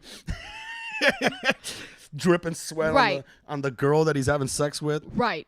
But, she's getting paid $5,000 for this. So. Well, that's what I'm saying. Yeah, if you're gonna do a sex party, you're gonna have to have a lot of hot people. It means you have to make a lot of money in order to make all of the people at your sex party very hot and enjoyable to look at. You don't want to see your old fucking friends when you're 60 years old like doing that. If I threw a sex party, you see this fucking setup. This is gonna be a fucking disaster if I threw a fucking sex party. Like, yeah, you would have to like throw. You need to hire like models and porn stars and stuff. Because when I think of sex parties, I think of like Eyes Wide Shut. Have you seen that movie? Yeah. That was like hot ass people just walking around and. Right. I mean, the anonymous part to me made it a little bit creepy, like the fact that they were wearing masks and stuff. Like that to me makes it more creepy. But I don't know. I really don't think about sex parties that much. I wish I had more like comedic fodder to add to this conversation. I don't really think about it that much. I'm just now thinking about it because like I almost went to one. Almost went to one with this girl, but then I bailed. Yeah. She was just so like very upfront about it. Oh. She was like too excited about it. Like this is what she does. Oh. Well, that would have been the person to go to. But what, did you like really care about her? Like you didn't want her to? No, we hooked up once. Yeah. I met her on a threesome app. Wow. And then like we hooked up and then all of a sudden she was like, I'm going to this sex party. You should come with me. And I just started having more questions about it. And there's a part of me that's like, yeah, I want to do it. But then I just started thinking about the fat dudes and like all the sweat and yeah, I don't know.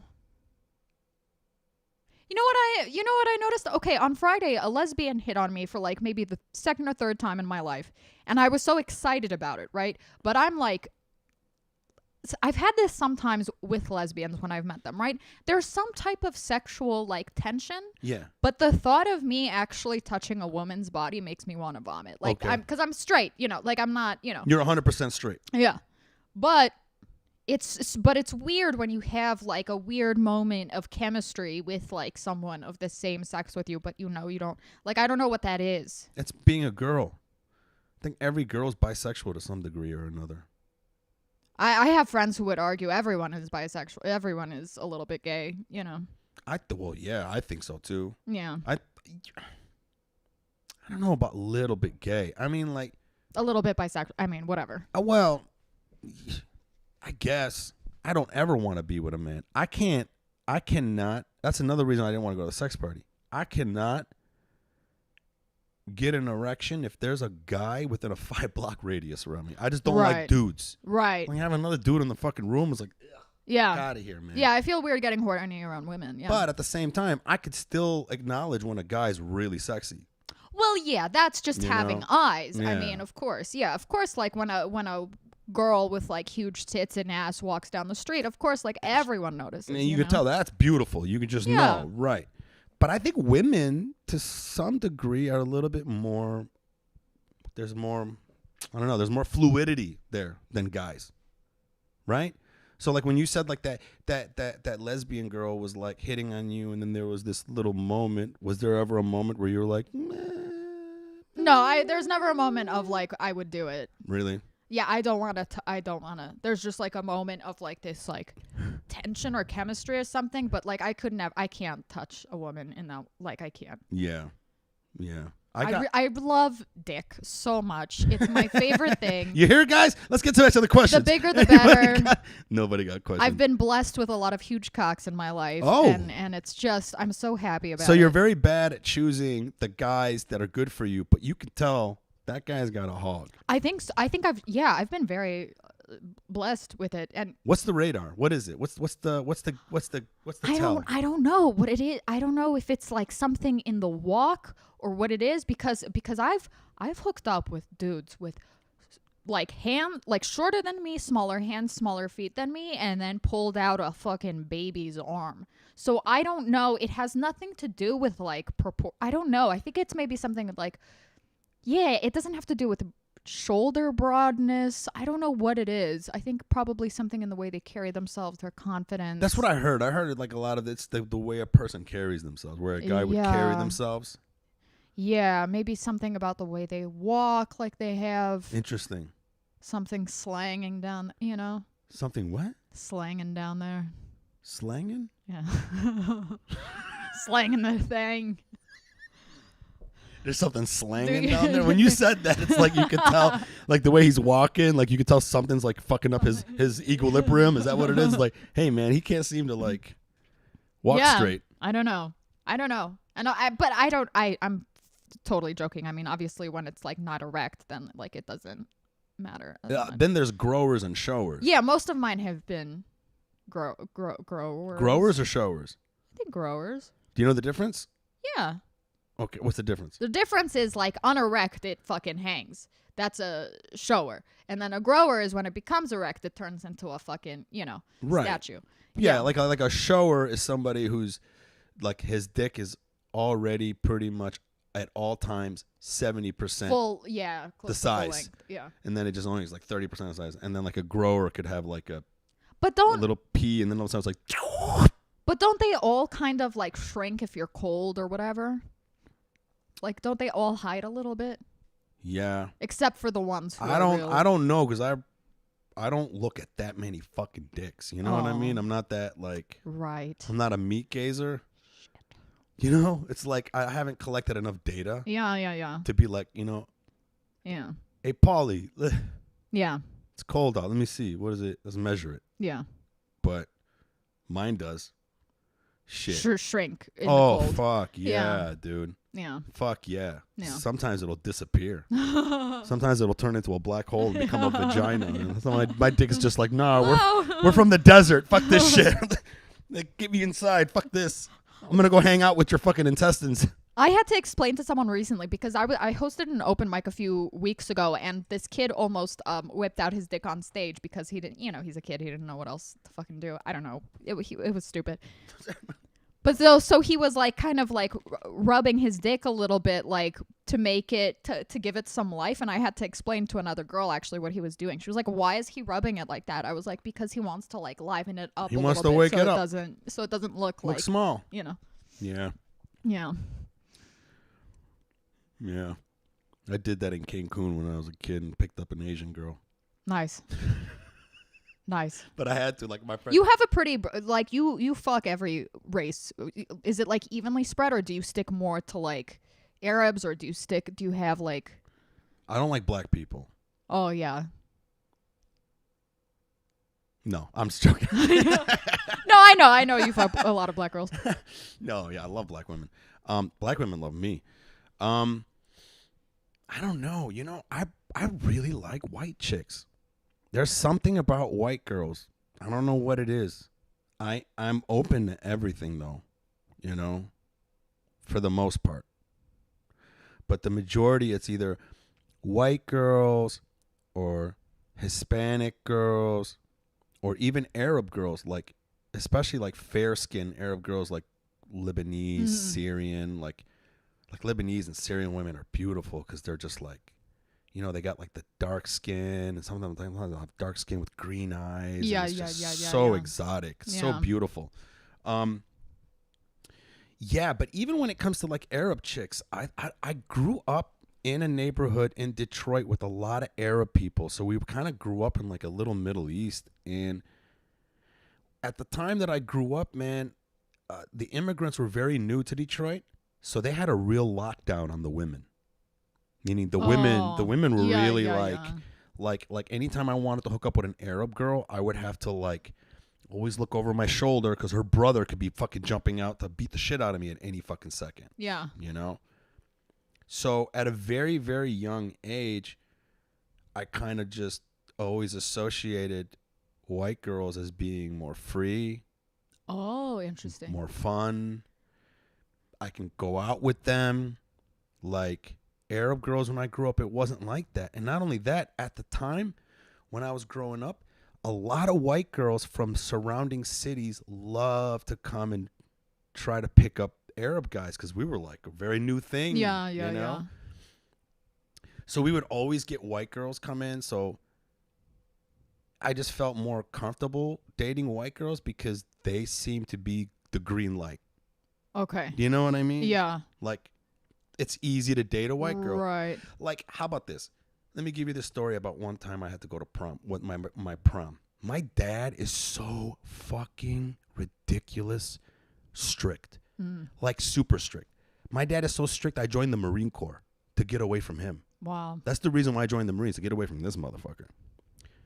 On my prom, my mom tells me, when you pick up the girl, bring her here. I want to take picture. I want to take picture. And I'm like, dude, I don't want to bring this white girl from Sterling Heights to my parents' house because it's so fucking like whatever. So I had to go pick up this white girl in Sterling Heights, which is about 30 minutes outside of where I lived. In my Arab mind, I'm like, well, you know, I'm probably going to have to pick her up like across the street. She's going to have to like run and like Oh, yeah. not meet her parents. Yeah. You know what I'm saying? And she's going to my prom. I'm not going to her prom. We pull up in the driveway and the father and the mother come out. Hey, how's it going? Mike, how's it going? My name is John. This is Susie. Oh, yeah, wow, we've heard so much about you. You guys are going to have a great time tonight. Come, here's my daughter. Doesn't she look beautiful?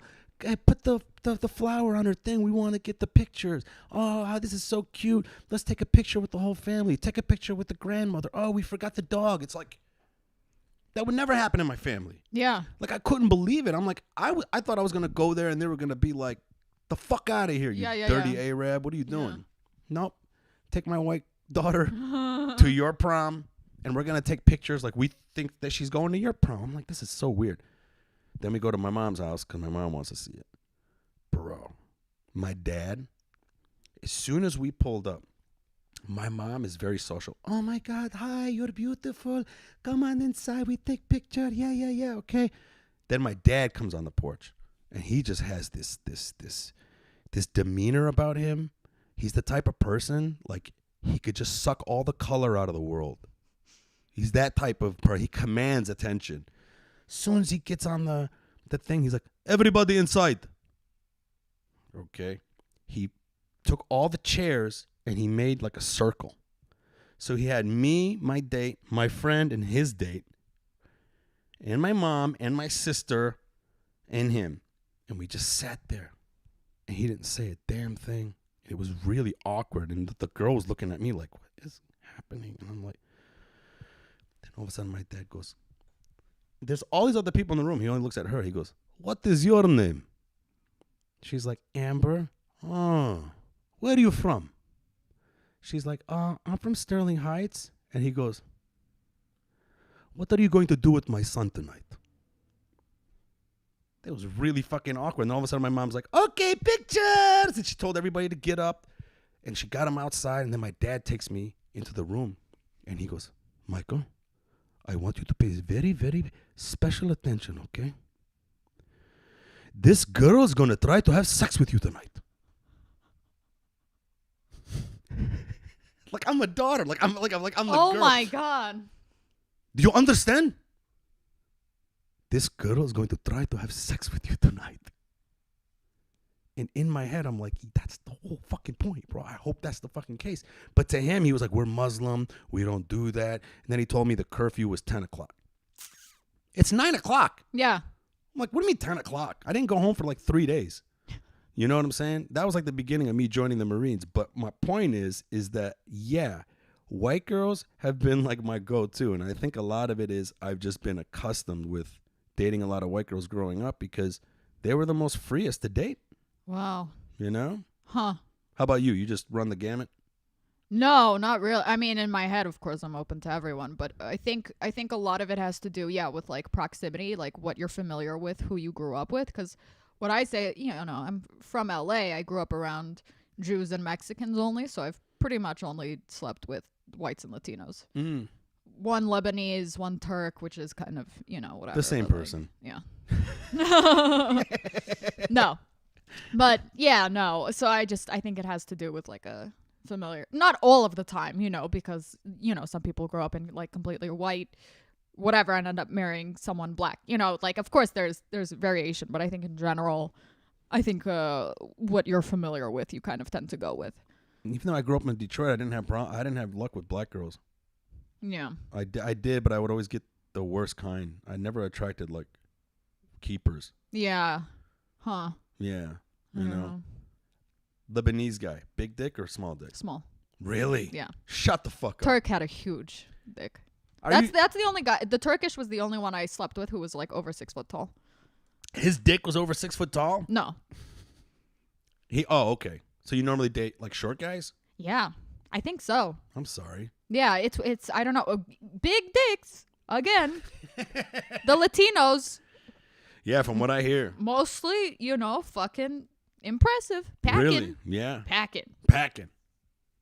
But The biggest one is probably a Latino that you've been with? I don't know. I can't remember like exactly like who, you know. You don't have a spreadsheet? No spreadsheet, no data, no proper pool. I don't have like a, you know, a scientific method to figure, you know.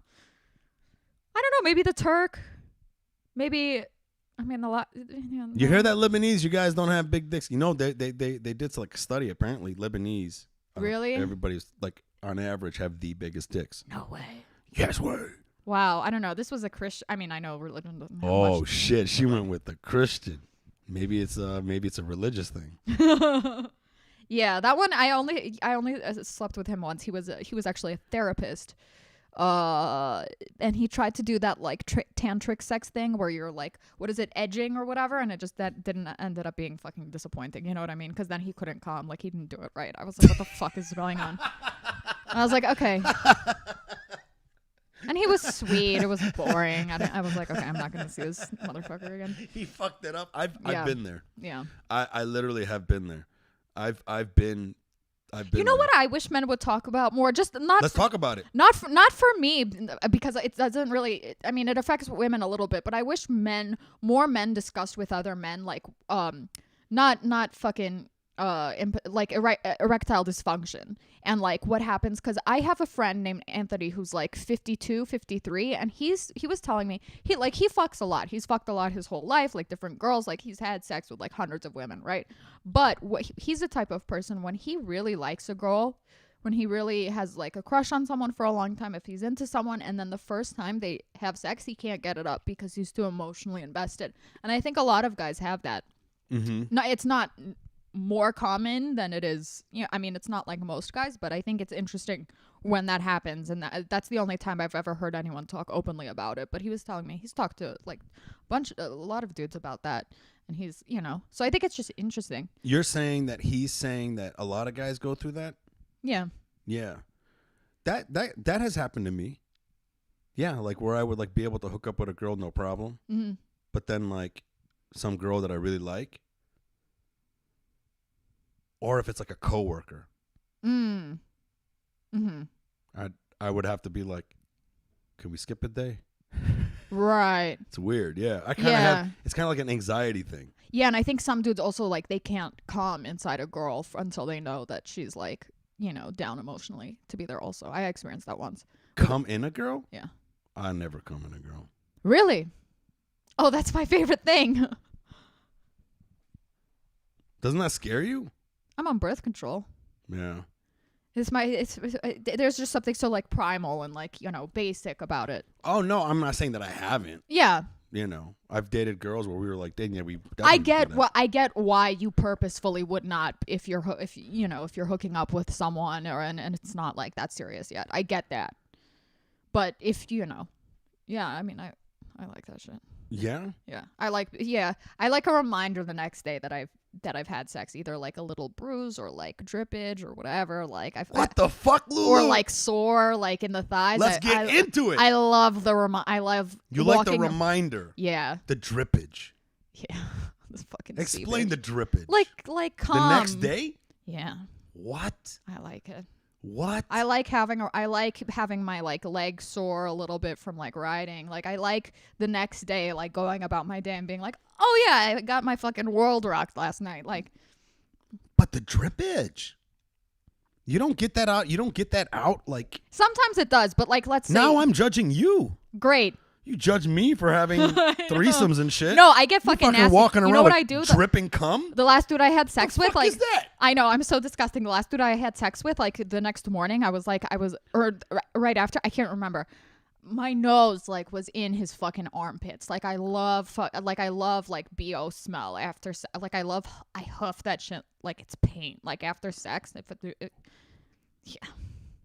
It just does something like primal, the fucking like pheromones or whatever. Like yeah, that's yeah. Yeah, I know women are definitely about smells. That's definitely it. Huh. I know women that have said the same thing. Yeah. They like my sweat smell or my armpit smell, or like if I forgot to wear deodorant, they're like, no, I like that. Mm-hmm. I like that. But you know what's funny, though, is that is typically a good indicator that you guys are genetically compatible. Yes. Yeah. Did you hear about that study that they did? There's an amazing study that this one guy did, and he fucked up the study, and then he found out why he fucked it up, and it was fascinating. So he had a theory, and the theory was he believed that women had the ability to tell from smell whether the person that they're going to have sex with is compatible with them genetically, meaning a woman can smell if that man is going to give her healthy babies. Okay. Does that make sense? Yeah. And then it was very interesting. He broke down people in these genetic categories. Okay, I forgot what they were called. Okay, these genetic categories. Basically, he said that a guy in category 1, a girl who's also in category 1, if she smelled his sweat, she would want to mate with him. She would think that smell smelled so good. And in the same category. Meaning that she would be able to choose out the perfect genetic match just from his sweat smell. Mm-hmm. Okay. So he had all these men in these categories run on a treadmill with a sweatshirt. And then he would sweat. And then he took it and just put it in a jar. And he labeled them, or he knew which ones which. Then he had the girls come in. And the girls, he figured out their genetic makeups. Yeah. And whatever. And he had them sound. And his idea was, every woman will be able to smell the jar, and the one that smells the best is the one that's the perfect genetic match for her. And he did the test, and then there was an error, like 20% or 10% or so failed. So he published a study, and he still was kind of worried.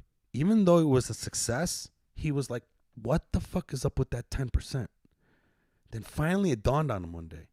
He's like, fuck. On the questionnaire, I never asked if they were on birth control or not. Oh, yes, I have heard of this. And then he asked them all again, which one of you were on birth control? And the 20% that failed were on birth control. And then he found out that when women are on birth control, that part of their system is shut down. And he thinks that's one of the reasons why the divorce rate is so high. Wow. He thinks the divorce rate has been going up ever since birth control has become a thing. He goes, because a lot of women will meet men. I love this guy. This guy's great. Let's get married. Let's get off birth control. Let's have a kid. And then all of a sudden her senses come back and she's like, I hate this motherfucker. Yeah. And I don't know why. Yeah. Fucking fascinating. Fascinating. I have heard of that. Yeah. So fascinating. I didn't know the details. That is fascinating. Yeah. I mean, I've been on birth control since I started dating. So I have no, yeah. Maybe that's the reason why you're choosing shitheads. Yeah. I mean, not everyone. It hasn't been a complete shit show. You know what I mean? Like, there were definitely men I learned, like, good, you know. I've had great experiences with some dudes. But yeah, I don't know. I don't want kids ever. So, I mean, it doesn't. Ever? Yeah. No. Yeah, I think I'm done with the kids thing. Yeah. This last girlfriend, I was thinking maybe, you know? Oh, really? Well, how long because- were you guys together? Not long at all. I figured it out really quick. We were like year and 4 months, Yeah. you know? But the point is that like she wanted kids and I was really liking her and she was starting to show like some good qualities, like she might be, you know? And then I started entertaining the idea. I'm like, listen, if she's going to be the one and if she's going to want kids, and I've always been open to it, you know? But now, man, at my age, I'm like, fuck that. Yeah. Fuck that. Yeah, there's no need. You don't want kids at all. Do you hate children? Yeah. You hate them. Lulu's a terrible person, everybody. I'm the worst, dude. Like, you hate kids? No, I don't. I mean, yes, I do. No, I don't I can't hate children. I can't, you know, they're fucking innocent, you know. But I do, I'm much warmer in my behavior towards like dogs and animals than I am towards human children. I feel much more comfortable with that, like loving them, etc., than I do with children. So when you see like random kids around or I don't whatever, think, oh, that's cute. It's rare that I see a baby and I go, oh, that's pretty fucking cute. It happens, but like it's rare. Really? Yeah. Yeah. You have the face of someone who would say that. Yeah. You got the, I know it sucks because like every time I bring it up in front of my mom, she gets so mad and so offended. She's like, then what am I doing all Are this you the only for? child? Yeah. Well, there you go. Yeah. She's not going to have grandkids now. Yeah. Wow. Yeah. Why don't you just get... Can you guys get your tubes tied or no? Or is it only birth control? No, you can do the whole thing. I don't know. I still want a period. I'm afraid of doing anything drastic because I like how horny I am as normally and I don't want to fuck that up. You know what I mean? You think that tying your tubes will do that? I don't know what I it know would what do. you mean. I'm the same way. Like I was thinking about getting a vasectomy. Right. And then at the same time, I'm like, oh, it's going to fuck up my orgasms or some Yeah, shit, yeah, right? yeah, And then yeah. the doctor's like, no. I'm like, I don't know about that. Yeah. And then, I don't know. Yeah. I'd rather just... Fuck. Pulling out sucks, though. Yeah, I bet. Oh my God. That's my favorite part is the fucking... Well, you know, actually, I take that back. Pulling out is not that bad. Especially if the girl likes to swallow. Oh. So it's really not Okay. terrible. Yeah. These are good complaints to have, by the way. Like, oh, I don't like when this bitch like doesn't, you know, this one. Sometimes when she invited me to the sex party, I was like down, but then I was like, no, there's something that doesn't sit right. We have great problems. We do have great problems. Our sexual issues are so good. Our sexual problems. I guess. There's still problems, though. Like, I would think that as I get older, I would not want to have sex anymore. That's the thing that fucking makes me mad. Yeah. Like, I really thought there was going to come a day where it's just going to be like, you can start focusing now. Yeah. But it's not the case. Yeah. Yeah, I get way too excited about sex. I get so fucking, you know. The drip thing is what kills me. I like the drip. Tell me, come, Lulu, tell everybody. Look into the camera. I like the drip. Let's go to the Lulu cam. Lulu, Oh tell my us about God. why you like the drip. I like the drip. I really hope none of my by the way, I only opened up my Facebook friends to like actual friends of mine like a month ago. So I mostly have family on my Facebook, and if they saw that I was tagged in this podcast and have decided, don't watch if you're in my family, okay? Go away now, immediately. Leave, because I'm about to talk about semen dripping out of my own vagina. Okay, this is not something that you want to hear, and I'm sure it's very upsetting. Okay, don't listen. Okay, calm cum when it seeps out of my vagina, it just makes me so happy because like there's something like gross and primal about it, and just so like such like cuz I get so heady. I get so heady and intellectual, and I start thinking about all of the fucking, you know, the feelings and the this, and is this person right because of when it just, but then like sex, like it just takes away all of your thought. It's like the one thing that murders all of my thoughts and just makes me be like, oh, I'm just like a fucking animal at the end of the day. Like we come up with all of these, we're human, we're intellectual, we're civilized. No, like I like when it's just pure and simple, like we are just animals. And it just grounds you, and it's just like, I really like things. My favorite activities or things that have been done since the beginning of human time, okay? Sitting, eating, telling stories with people, okay? Sex, fucking making things, making art, okay? Those are my favorite things. Fucking stand-up is telling stories, making jokes. That's something that's been done since the beginning of time. So those activities are just like my favorite. I have passion for all of those things. And with the cum thing, like the best I can explain it is just, I don't know. It's just like a satisfaction. It's like a, yeah, fucking, I don't know. I think I'm like a 13-year-old boy on the inside a little bit. I like being reminded that I had sex. Okay. now is the judgment. I don't know if any of that made sense, and I'm sure it's fucking gross. If that what my monologue just now either made a little bit of blood rush to men's penises, or it made them want to go to the toilet and vomit. I mean, you can only feel one of the two ways about what I just said. Yeah,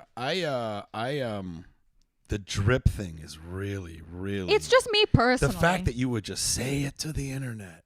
You told me to say it to the internet. Just you don't care. You told me to say it to the internet. You went to a sex party? Oh, what kind of whores are you? What kind of whores are you with, Mike Eshaq? You fucking, ugh, I'm judging you. I love semen dripping out of my vag the next day. The next day? Yeah. The next day?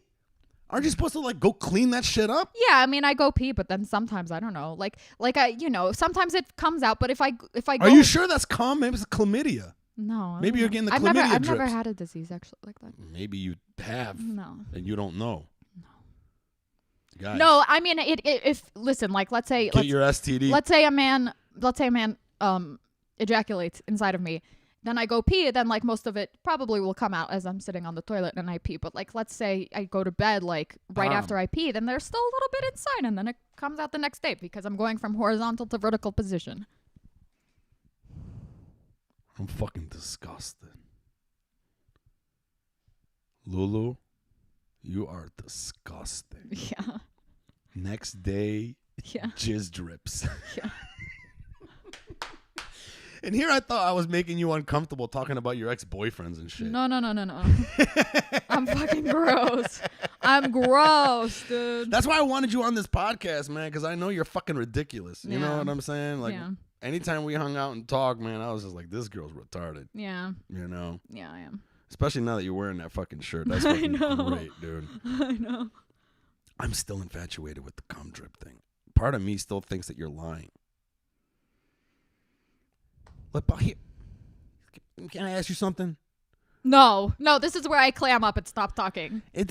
Aren't you supposed to wash it out? No, I mean, you should, it should come out. It shouldn't stay in. I mean, it comes, I don't know, it comes out kind of naturally. And the vagina is very good at cleaning itself. Like, it's built to do that. I think, it's not supposed, because semen is very basic and the woman's vagina is very acidic, right? So they talk about like your pH balance, right? Semen is very basic. And so that's sometimes like, that's why after sex, like the vagina smells funky, is because of like that interaction, because the vagina naturally needs to stay acidic, but then semen enters and it throws off the pH balance. That's what people talk about. So yeah, I mean, I think, yeah, you shouldn't have it, like, you shouldn't keep it in there, it'll come out naturally. I just, it doesn't happen right away. Is it true that like a girl's pussy would smell worse if she had like more than one guy ejaculate in there? Oh, I have no idea. Huh. You don't know about that? I heard that's like that's kind of a telltale sign. Oh, Oh, if a girl is fucking around on you, as if it smells different? Yeah. Like if it Interesting. smells like. Maybe. I mean, that would make sense from a biological standpoint, to alert, like, because men want their seed to be sown in the pregnant female and their mate, right? Yeah. And that's an easy way of detecting, like, oh, do I have competition? Like, who do I need to kill so that my, progeny carries on? Well, because, early humans were very orgy-like. We would all share. I've heard that too. See, this is where I get, like, conflicting information, is I've heard, like... No. So, yeah, so was it Christopher Ryan? He's a anthropologist.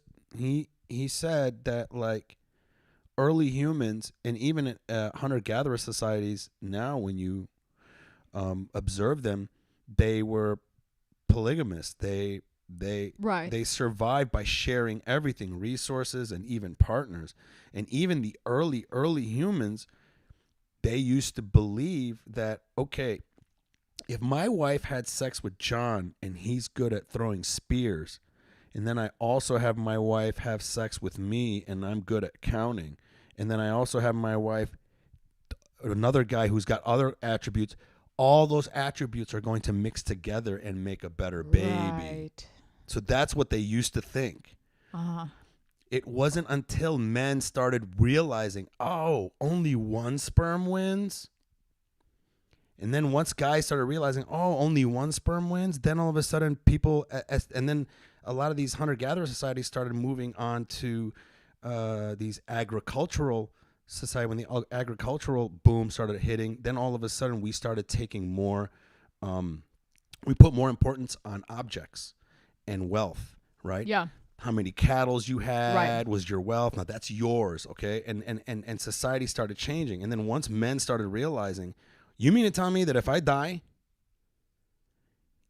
John had sex with my wife, and because my kid looks like John, that's John's kid, so then when I die, all my cattle goes to John? Fuck you, bitch, cover up. Fuck you, bitch, don't look at him, don't fuck him, Okay. don't. Then all of a sudden, everything started changing. They're even saying when you look at penises, it's built, like the head of the penis is built to create a suction. And the reason why is that so that when if a guy were to have sex with a girl and then I were to have sex with after, that suction from my dick, the way the head is created, is supposed to pull his semen out Okay. so that mine would just go in there instead. Yeah. Isn't that crazy? Yeah. I know in cats it's like that. I know a lot of species of animal have horned penises at the end, and it'll, after they ejaculate, they'll pull out and it rips the female cat's vagina to make it bloody so that another cat, it makes it harder for another cat to come up and impregnate the cat. Fucked up is that? Yeah. Yeah. What the fuck is that? Nature is metal. I love that. Yeah. Are you into that? Yeah. That nature is metal. I don't shit? follow it, but yeah, sometimes I'll see it and I'm like, oh yeah, that's pretty cool. I want to see if somebody said the drip is like a coffee maker. Would you say that the drip is like a coffee maker, Lulu? Yeah. It's a percolator. Yeah. Percolates. Yeah. Oh, they ended up having a huge discussion on here. What? A bunch of people started. I think you only get the perfect balance when you find the right one for you. Perfect Ali balance. Matar. Yeah, this is earlier when we were talking about finding the right balance in terms of like finding somebody that's the perfect balance for. How was the guy from the reality skit you did way back? Oh, yeah. A lot of people wanting to know where the characters from my show is. Well, guys, it is my birthday. Yeah. It's fucking crazy. I don't even care about it. But I think this was fucking great, though. We're up on 2 hours. Yeah, I just saw. That's crazy. Can you fucking believe that I shit? can't believe it. Fucking awesome. Yeah, I'm going to start getting better at doing this, guys. I'm going to try to figure out exactly where I'm going to be launching this podcast in terms of like I think I might be doing it on this YouTube channel. I do like doing it on Facebook too, but we'll have to see. Too bad I can't do them both at the same time. But Yeah, this is fucking awesome. Lulu, I'm so glad that I had you on this. Really? I was just staring off into space, disassociating, thinking that my whole family is going to abandon me and never speak to me again because I was just talking about how much I love cum dripping out of my vagina. So, I mean, what would they say? I don't care what most of my family has to say about it. It's just my mom. Really? But she knows not to watch my shit. She definitely doesn't watch my podcast. She's not allowed to watch my podcast. How do you know she's not watching it? I know. She knows because she gets mad at me even if I say like ass or something. So she would just stop listening to it probably. completely. Yeah. I'm pretty sure she has people sometimes watch for her and like report to her what I'm talking about. That's hilarious. Because fucking the Russian operative shit, KGB, it's KGB shit. I've never, like, even when I thought I had privacy as a kid, I didn't really have privacy. Like, my whole family is, like, hidden from my Instagram story because I don't know who's going to report what to my mom. Oh, you know what? I forgot. You're related to, is it Mila Jovovich? Mm-hmm. That's right. Yeah. Fifth Element was the first movie I ever bought Really? as an adult. That's a great fucking movie. I love that movie, dude. I love that movie. Yeah. When you were a kid and you saw that movie, what did you think? Like how crazy was it to see a family member in movies, or was it No, just, it was she was famous when I was a kid, so Yeah. I wasn't anything, And we're not like super super tight. Like we, hang out, talk every few months, but like yeah. yeah, it was just she was, Resident Evil was already like big by the time I started forming a memory. So Oh, really? You know. Yeah, Fifth Element was before that shit. yeah, Fifth Element was such a good movie. Yeah. I love that movie. I also really so love much. Zoolander. She was in Zoolander. Zoolander Playing too. Katinka. Yeah, that's right. Do you have you grew up in LA? Do you have other family members that are in movies or do film stuff or anything like that? My family directly? No, my aunt, she died a few years ago, but she was an actress's personal assistant. That's how I got to go on the set of Thor when I was like 15 or 14 or something like that. You were working on the set of Thor? No, just to visit. Oh, nice. So that was awesome. But no, not too much of my family works in it. But yeah, I mean, I grew up like around, famous people. So, Yeah. There's nothing to you. Yeah, I mean, of course, it's like we have a little bit of that excitement of like, oh, I know that's whatever. But like, I don't. I've been to the parties with the people and seen the whatever bullshit. Like, I'm not. Do you even care about that stuff? What specifically? Hollywood parties and No, famous I people. used to when it was happening, it definitely gave me, of like, oh, who am I? Like, look who I'm.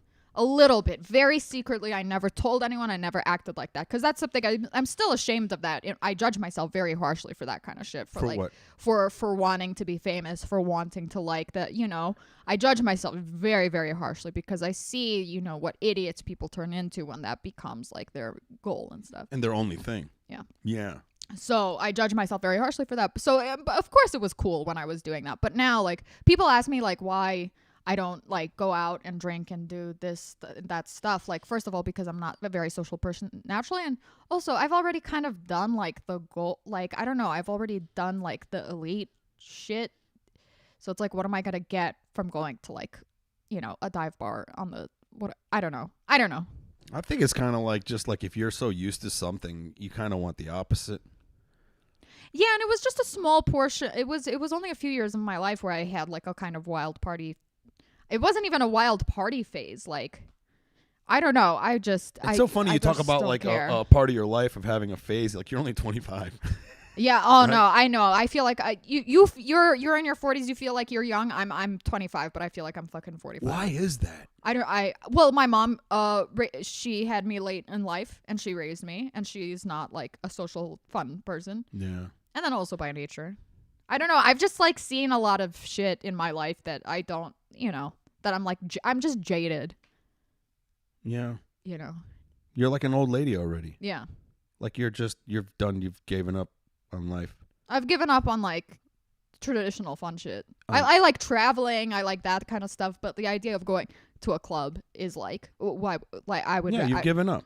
Yeah. Giving up cleaning your pussy after sex. Like, you've given up on a No, lot of shit. I keep my house clean. I keep my body, like. Except for the drip, It's time for the percolator. Is it It's really? time for the percolator. I don't think it's that bad It's what time I for do. the percolator. It comes. It's time for the It comes. percolator. I think a little bit coming out the next day is totally normal. I get like disgusted like when I like come on a girl's titties and then she just like wipes it off. What?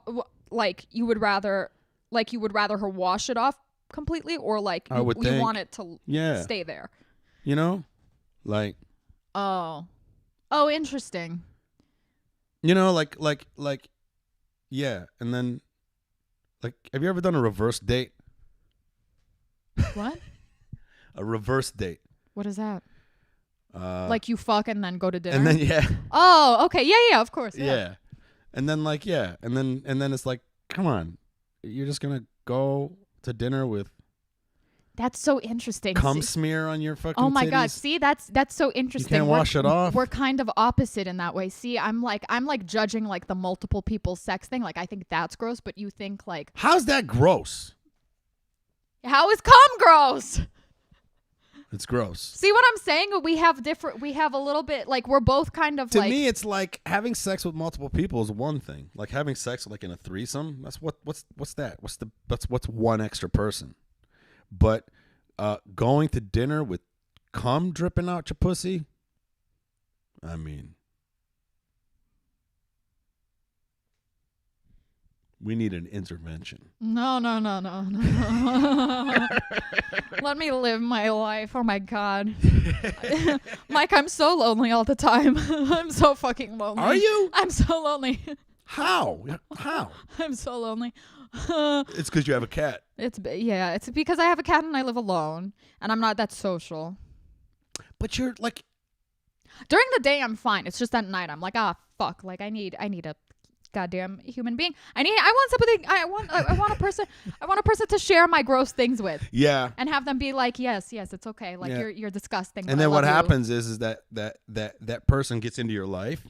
Yeah. And then they're there for you. Yeah. And then you're like, the fuck out of here. Yeah. This is so stupid. That's true. What was That I is- thinking? You're disgusting. That sounds I like liked me. you better when you didn't even want me. Yep. That sounds about right. That's like every girl I've ever dated. yeah. So now I just have to be the fucking asshole all the time. Yeah. You know how much hard work that is? Yeah. Especially for somebody who has a cute cat. Look at my cat. I know. I know. Your cat's adorable. What do you think of guys that have cats? Me? Yeah.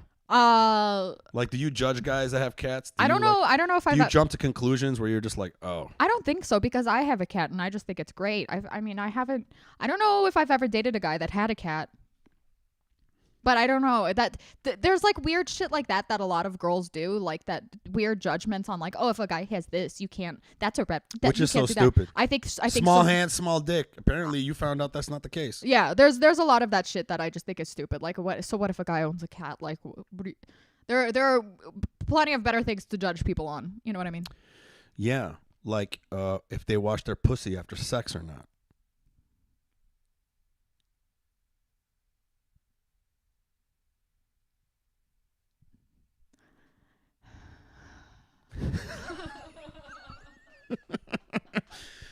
I was gonna fucking ask you another fucking question, man.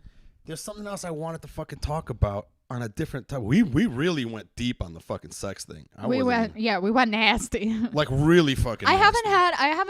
haven't talked like on a nasty level about sex to anyone in a while. You know what I mean?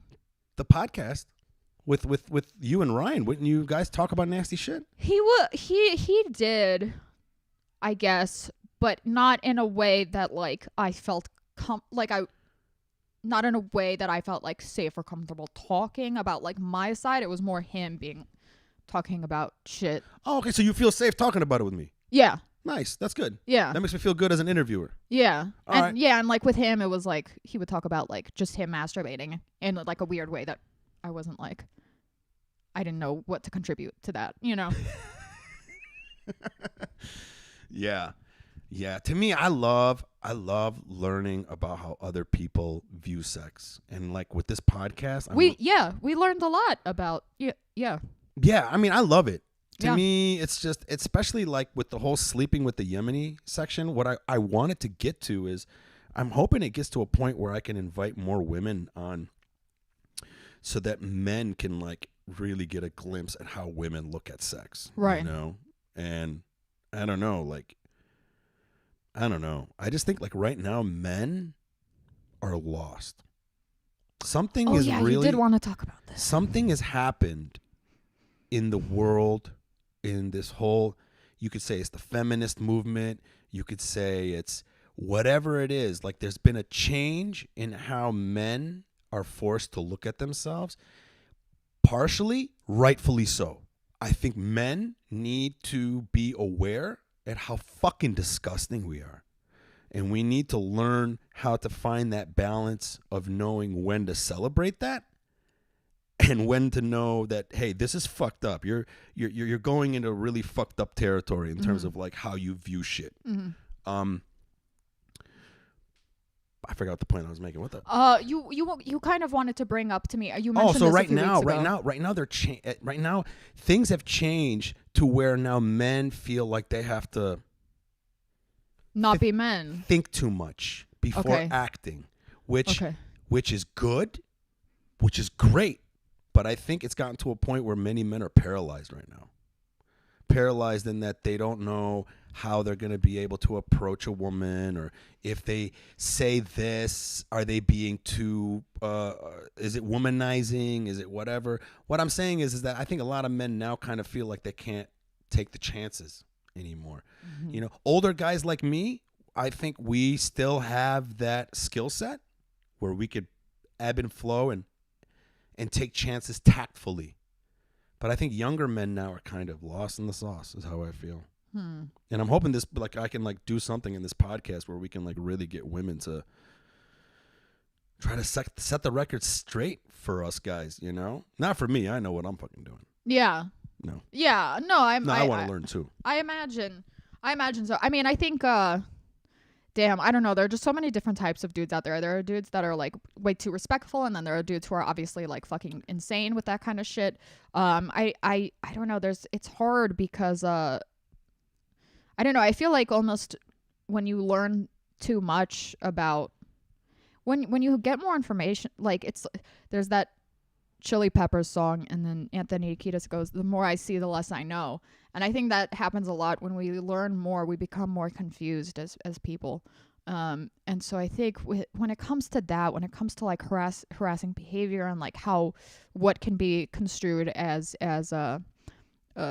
harassment versus not, I mean, that's something unfortunately that you have to kind of learn the hard way. I mean, listen, I think every man has crossed a line sexually, but I think a lot of women have too. I've definitely been too aggressive with guys in ways that I could tell they did not appreciate. So, Lulu, let's get down to the fucking bottom of this.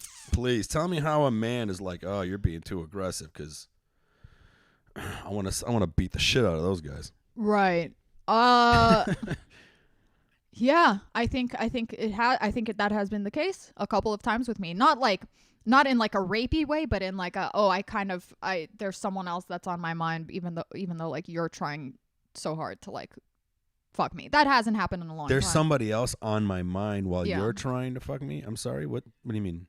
Like I remember one situation where I was really into this dude, and I kept on trying to like hook up with him. I kept on trying to go on a date with him, etc. And he still had like his ex in mind or something. And I just remember feeling gross in that situation afterward because of how aggressively I was going for this dude when it wasn't being reciprocated. I hate that feeling more than anything, when I'm more into a guy than he is into me. So I'm saying like when it comes like I guess what I'm saying isn't really crossing into like actual like sexual harassment territory. Like I don't think I've ever actually like done anything that can be construed in that way.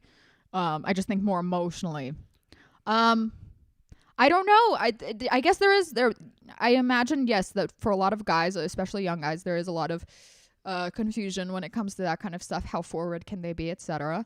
Yeah, I don't know. I think in this country also a lot of women are hypersensitive to that kind of stuff and that kind of behavior. I think in Europe and in other countries it's like, no, I know how to handle my shit. I don't need to call fucking New York Times and, complain about this. You know what I mean? Mm-hmm. Which isn't a very popular opinion, and But when it comes to dudes, I don't know. I mean, it's like, you know when you're being creepy. You fucking know, like, but then some guys don't. I don't know.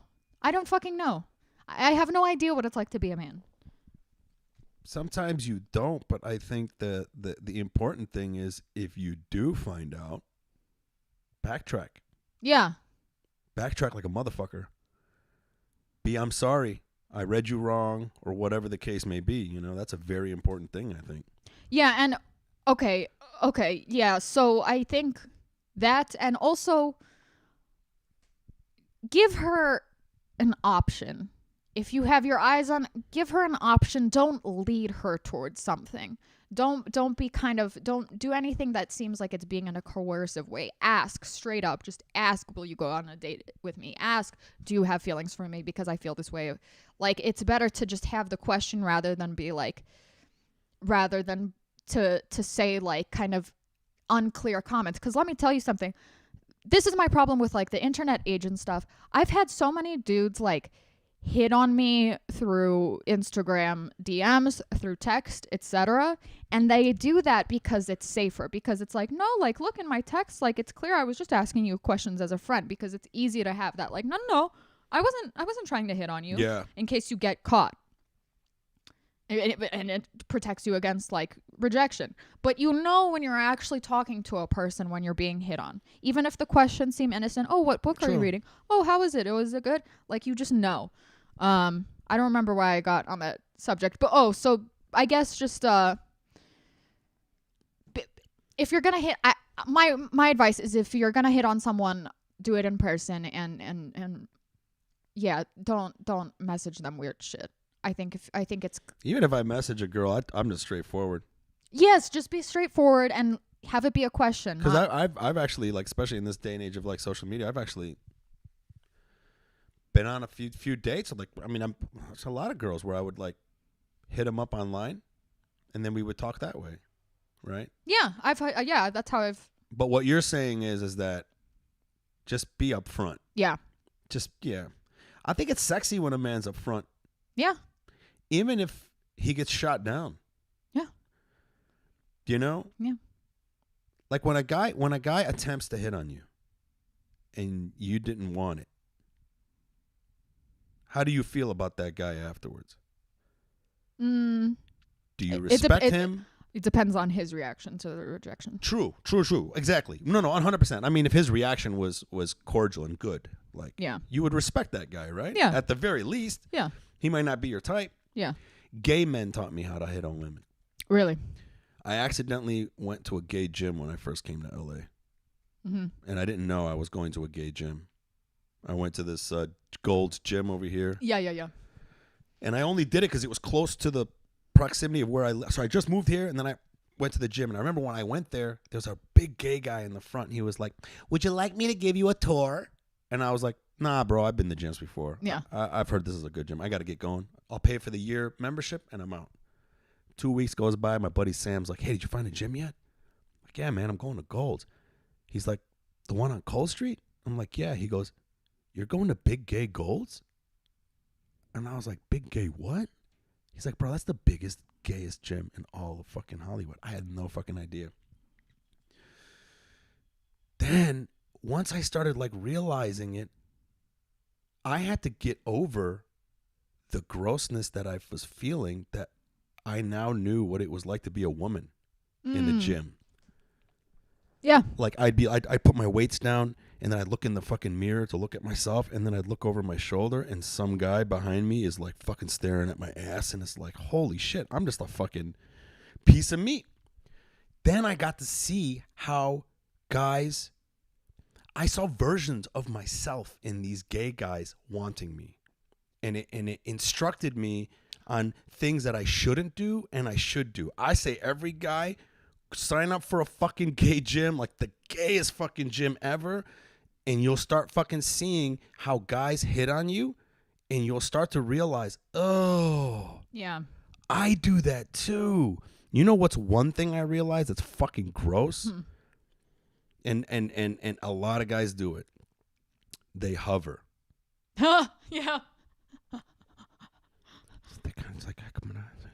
Yeah. I want to talk to her, or maybe not, and then still kind of look at her, and then Yeah. and you could feel that energy.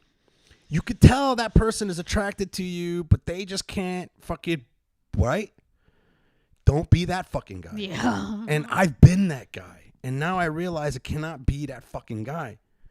The best guy that ever hit on me was so smooth and so polite. And even though I'm like, I don't want to get hit on by a gay guy, he made me feel good about it. Yeah. He saw me, like I was like lifting some weight. He saw me, smiled right away, didn't hover, walked up to me and complimented something. You know, he was just like, wow, you're pretty damn strong. And I was like, oh man, thanks. And then, you know, we were like talking about workouts or whatever. He was doing it right. And then all of a sudden he was like, hey man, you know, I really think you're cute. And then I told him, I was like, dude, bad news. I go, I'm not even gay. And he was like, oh, well, I'm sorry. He goes, I didn't mean to make you feel uncomfortable or anything. He goes, you're very good looking, and I just thought I'd shoot my shot. And I was like, hey man, no problem. And it was so fucking smooth. I'm like, be that motherfucker, man. Have you had guys hit on you in that way? Like respectfully? In a very tactful way? Yeah. Where you turned them down? Yeah. Yeah? Yeah. And they handled it well? Yeah. What's the best way did they handle it? Like, were they just the same way, just very cordial? Oh, I don't remember. Yeah, I think a couple times, like, you know, they just went on, continued. They would still kind of like look, and you know, simple, like, okay, you know. Yeah. I can't remember. It's been a long time since I got. Well, no, that's not true. Did you get hit on recently?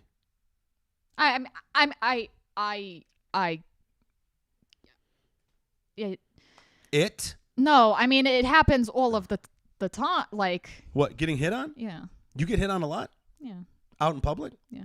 I heard that thing doesn't happen too often anymore. I mean I consider every guy starting a conversation with those undertones being hit on. Not like I haven't been asked out formally. I don't, you know, in a while, but like Hit on? You mean they strike up a conversation with you? yeah, with those undertones, obviously. What undertones? Like Sexual, like I want to like talk to you because you're attractive. they would say that, No, with those undertones. meaning like they would talk about something else. Meaning being hit. Yeah, being hit on. Being hit on, just like not formally. I would like to ask you out on a date. I would like to hang out. That happens all the time, dude. 7-Eleven, fucking like, you know. Okay, give me an example. Like how's a guy hit on you? Like what does he say? Literally any conversation where I can tell they're like looking me up and down. Like any conversation about whatever fucking is like on the shelf or whatever. Yeah. Is that usually what they would do? They would talk about something on the shelf or like something in. Whenever I'm out in public, I immediately like I don't even remember because I'm like so turned up. Like I don't like getting hit on in public. You don't? No. Huh. Most of my like better romantic situations and sexual situations were when I made the first move. You make the first move often? Yeah, I'll do it. I respect that. That's Yeah. that's awesome. If I see something I want, then I'll get it. Yeah. Yeah. And how do you do it usually? I just say it, or I just like make a point to flirt with the person, or I get them alone or whatever. You get them alone? Yeah, I know that sounded so creepy. Damn. But like, yeah. Or like I'll Instagram message them. It's something like that. And what would you say? You'd be like, I like you? Yeah.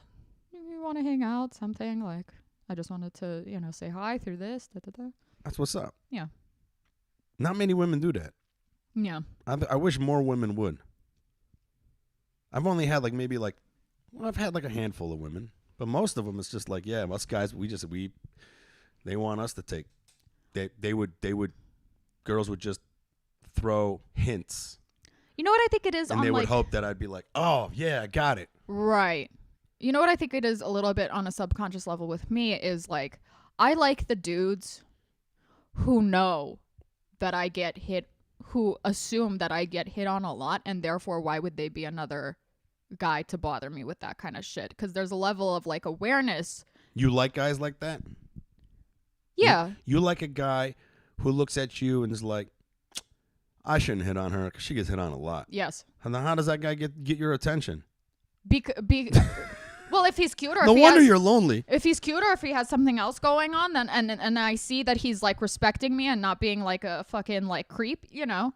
I noticed that. I noticed that he's not like treating me like how all of the other fucking dudes In are public, just like. you can notice that. Not if it's like a stranger or something. Yeah. So yeah. if some guy was in like 7-Eleven Yeah. and he was all like, yo, I want to hit on her, but I shouldn't because she probably gets hit on a lot. I hope she notices that I noticed that. No, that doesn't happen. That's Do not you know what I'm possible. saying? It's like, Well, I've never hit on someone in like a public place like that. Like, I've never hit on a stranger. Oh, that's what it is. I've never really. Well, no, I have. I don't know. I keep trying to like figure out like a rule in this, what I'm talking about, but I guess I can't really. I'm just saying.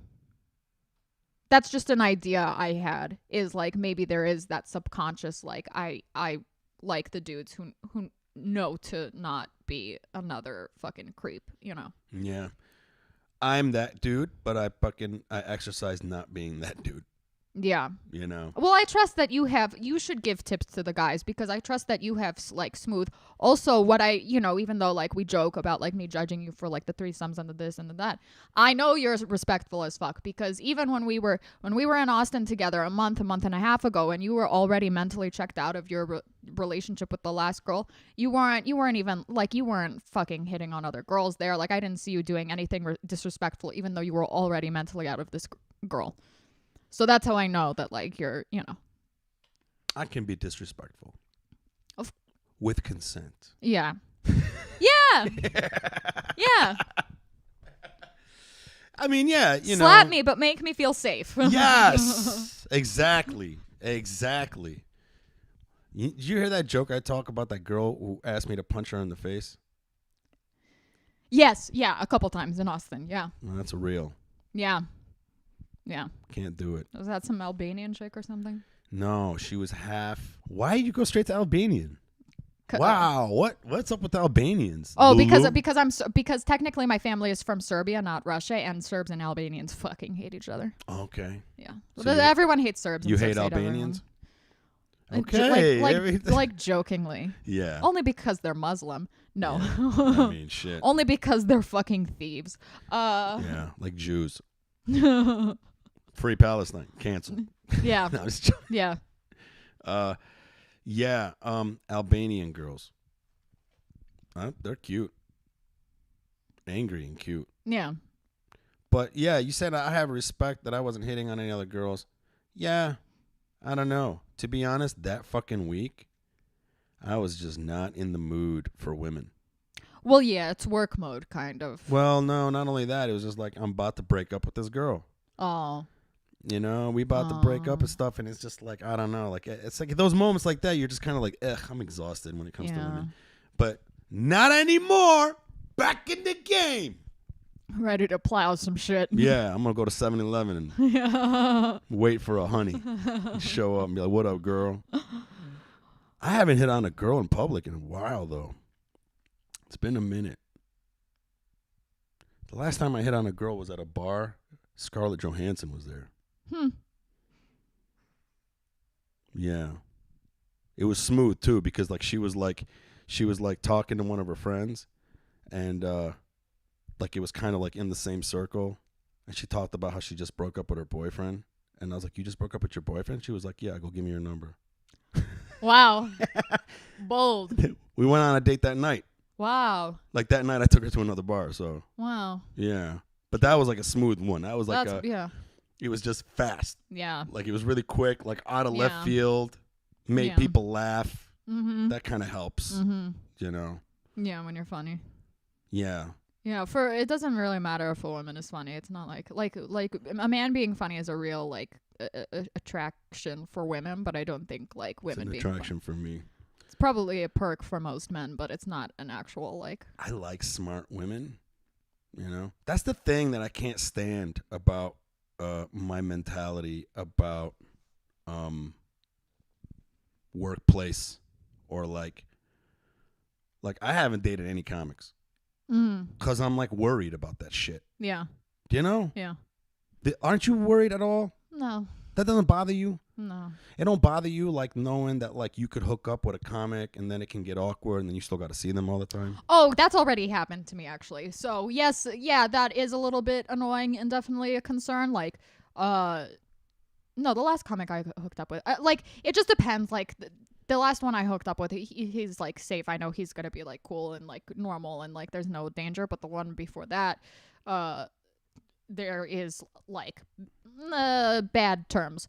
So, you know, yes, it's easier to live without that than to have it be a concern, of course. But I mean, whatever. Like, it's not, you know. Fuck, I need to get over that shit. Cause listen, even like in Detroit, for years in the comedy realm, never once did I hook up with any of the improvisers, actors, comedians. I kind of have that mentality. Like the Marine Corps taught me, don't. Yeah. You don't do that shit. Right. Could get you in trouble and stuff. Part of me wants to like get over that because it fucking like I'm starting to realize that like, yeah, okay, I'll be dating all these other girls and stuff, and yeah, they're cool, but they're not on that same fucking like sick wavelength. Yeah. That sick, healthy wavelength. You know what I mean? I don't know. Maybe I should get like hypnosis. Yeah, just you know, because I dated before I started doing comedy, I dated a comic, okay? Which means I've had sex with 3 comics. This one I'm not gonna like run into the same circles for a while, like that first one. Guys, take count. We're take count. 3 comics. Yeah, I know. I need to stop. 3 is the number. That's the comedy number. So that's true. Rule of 3. Yeah.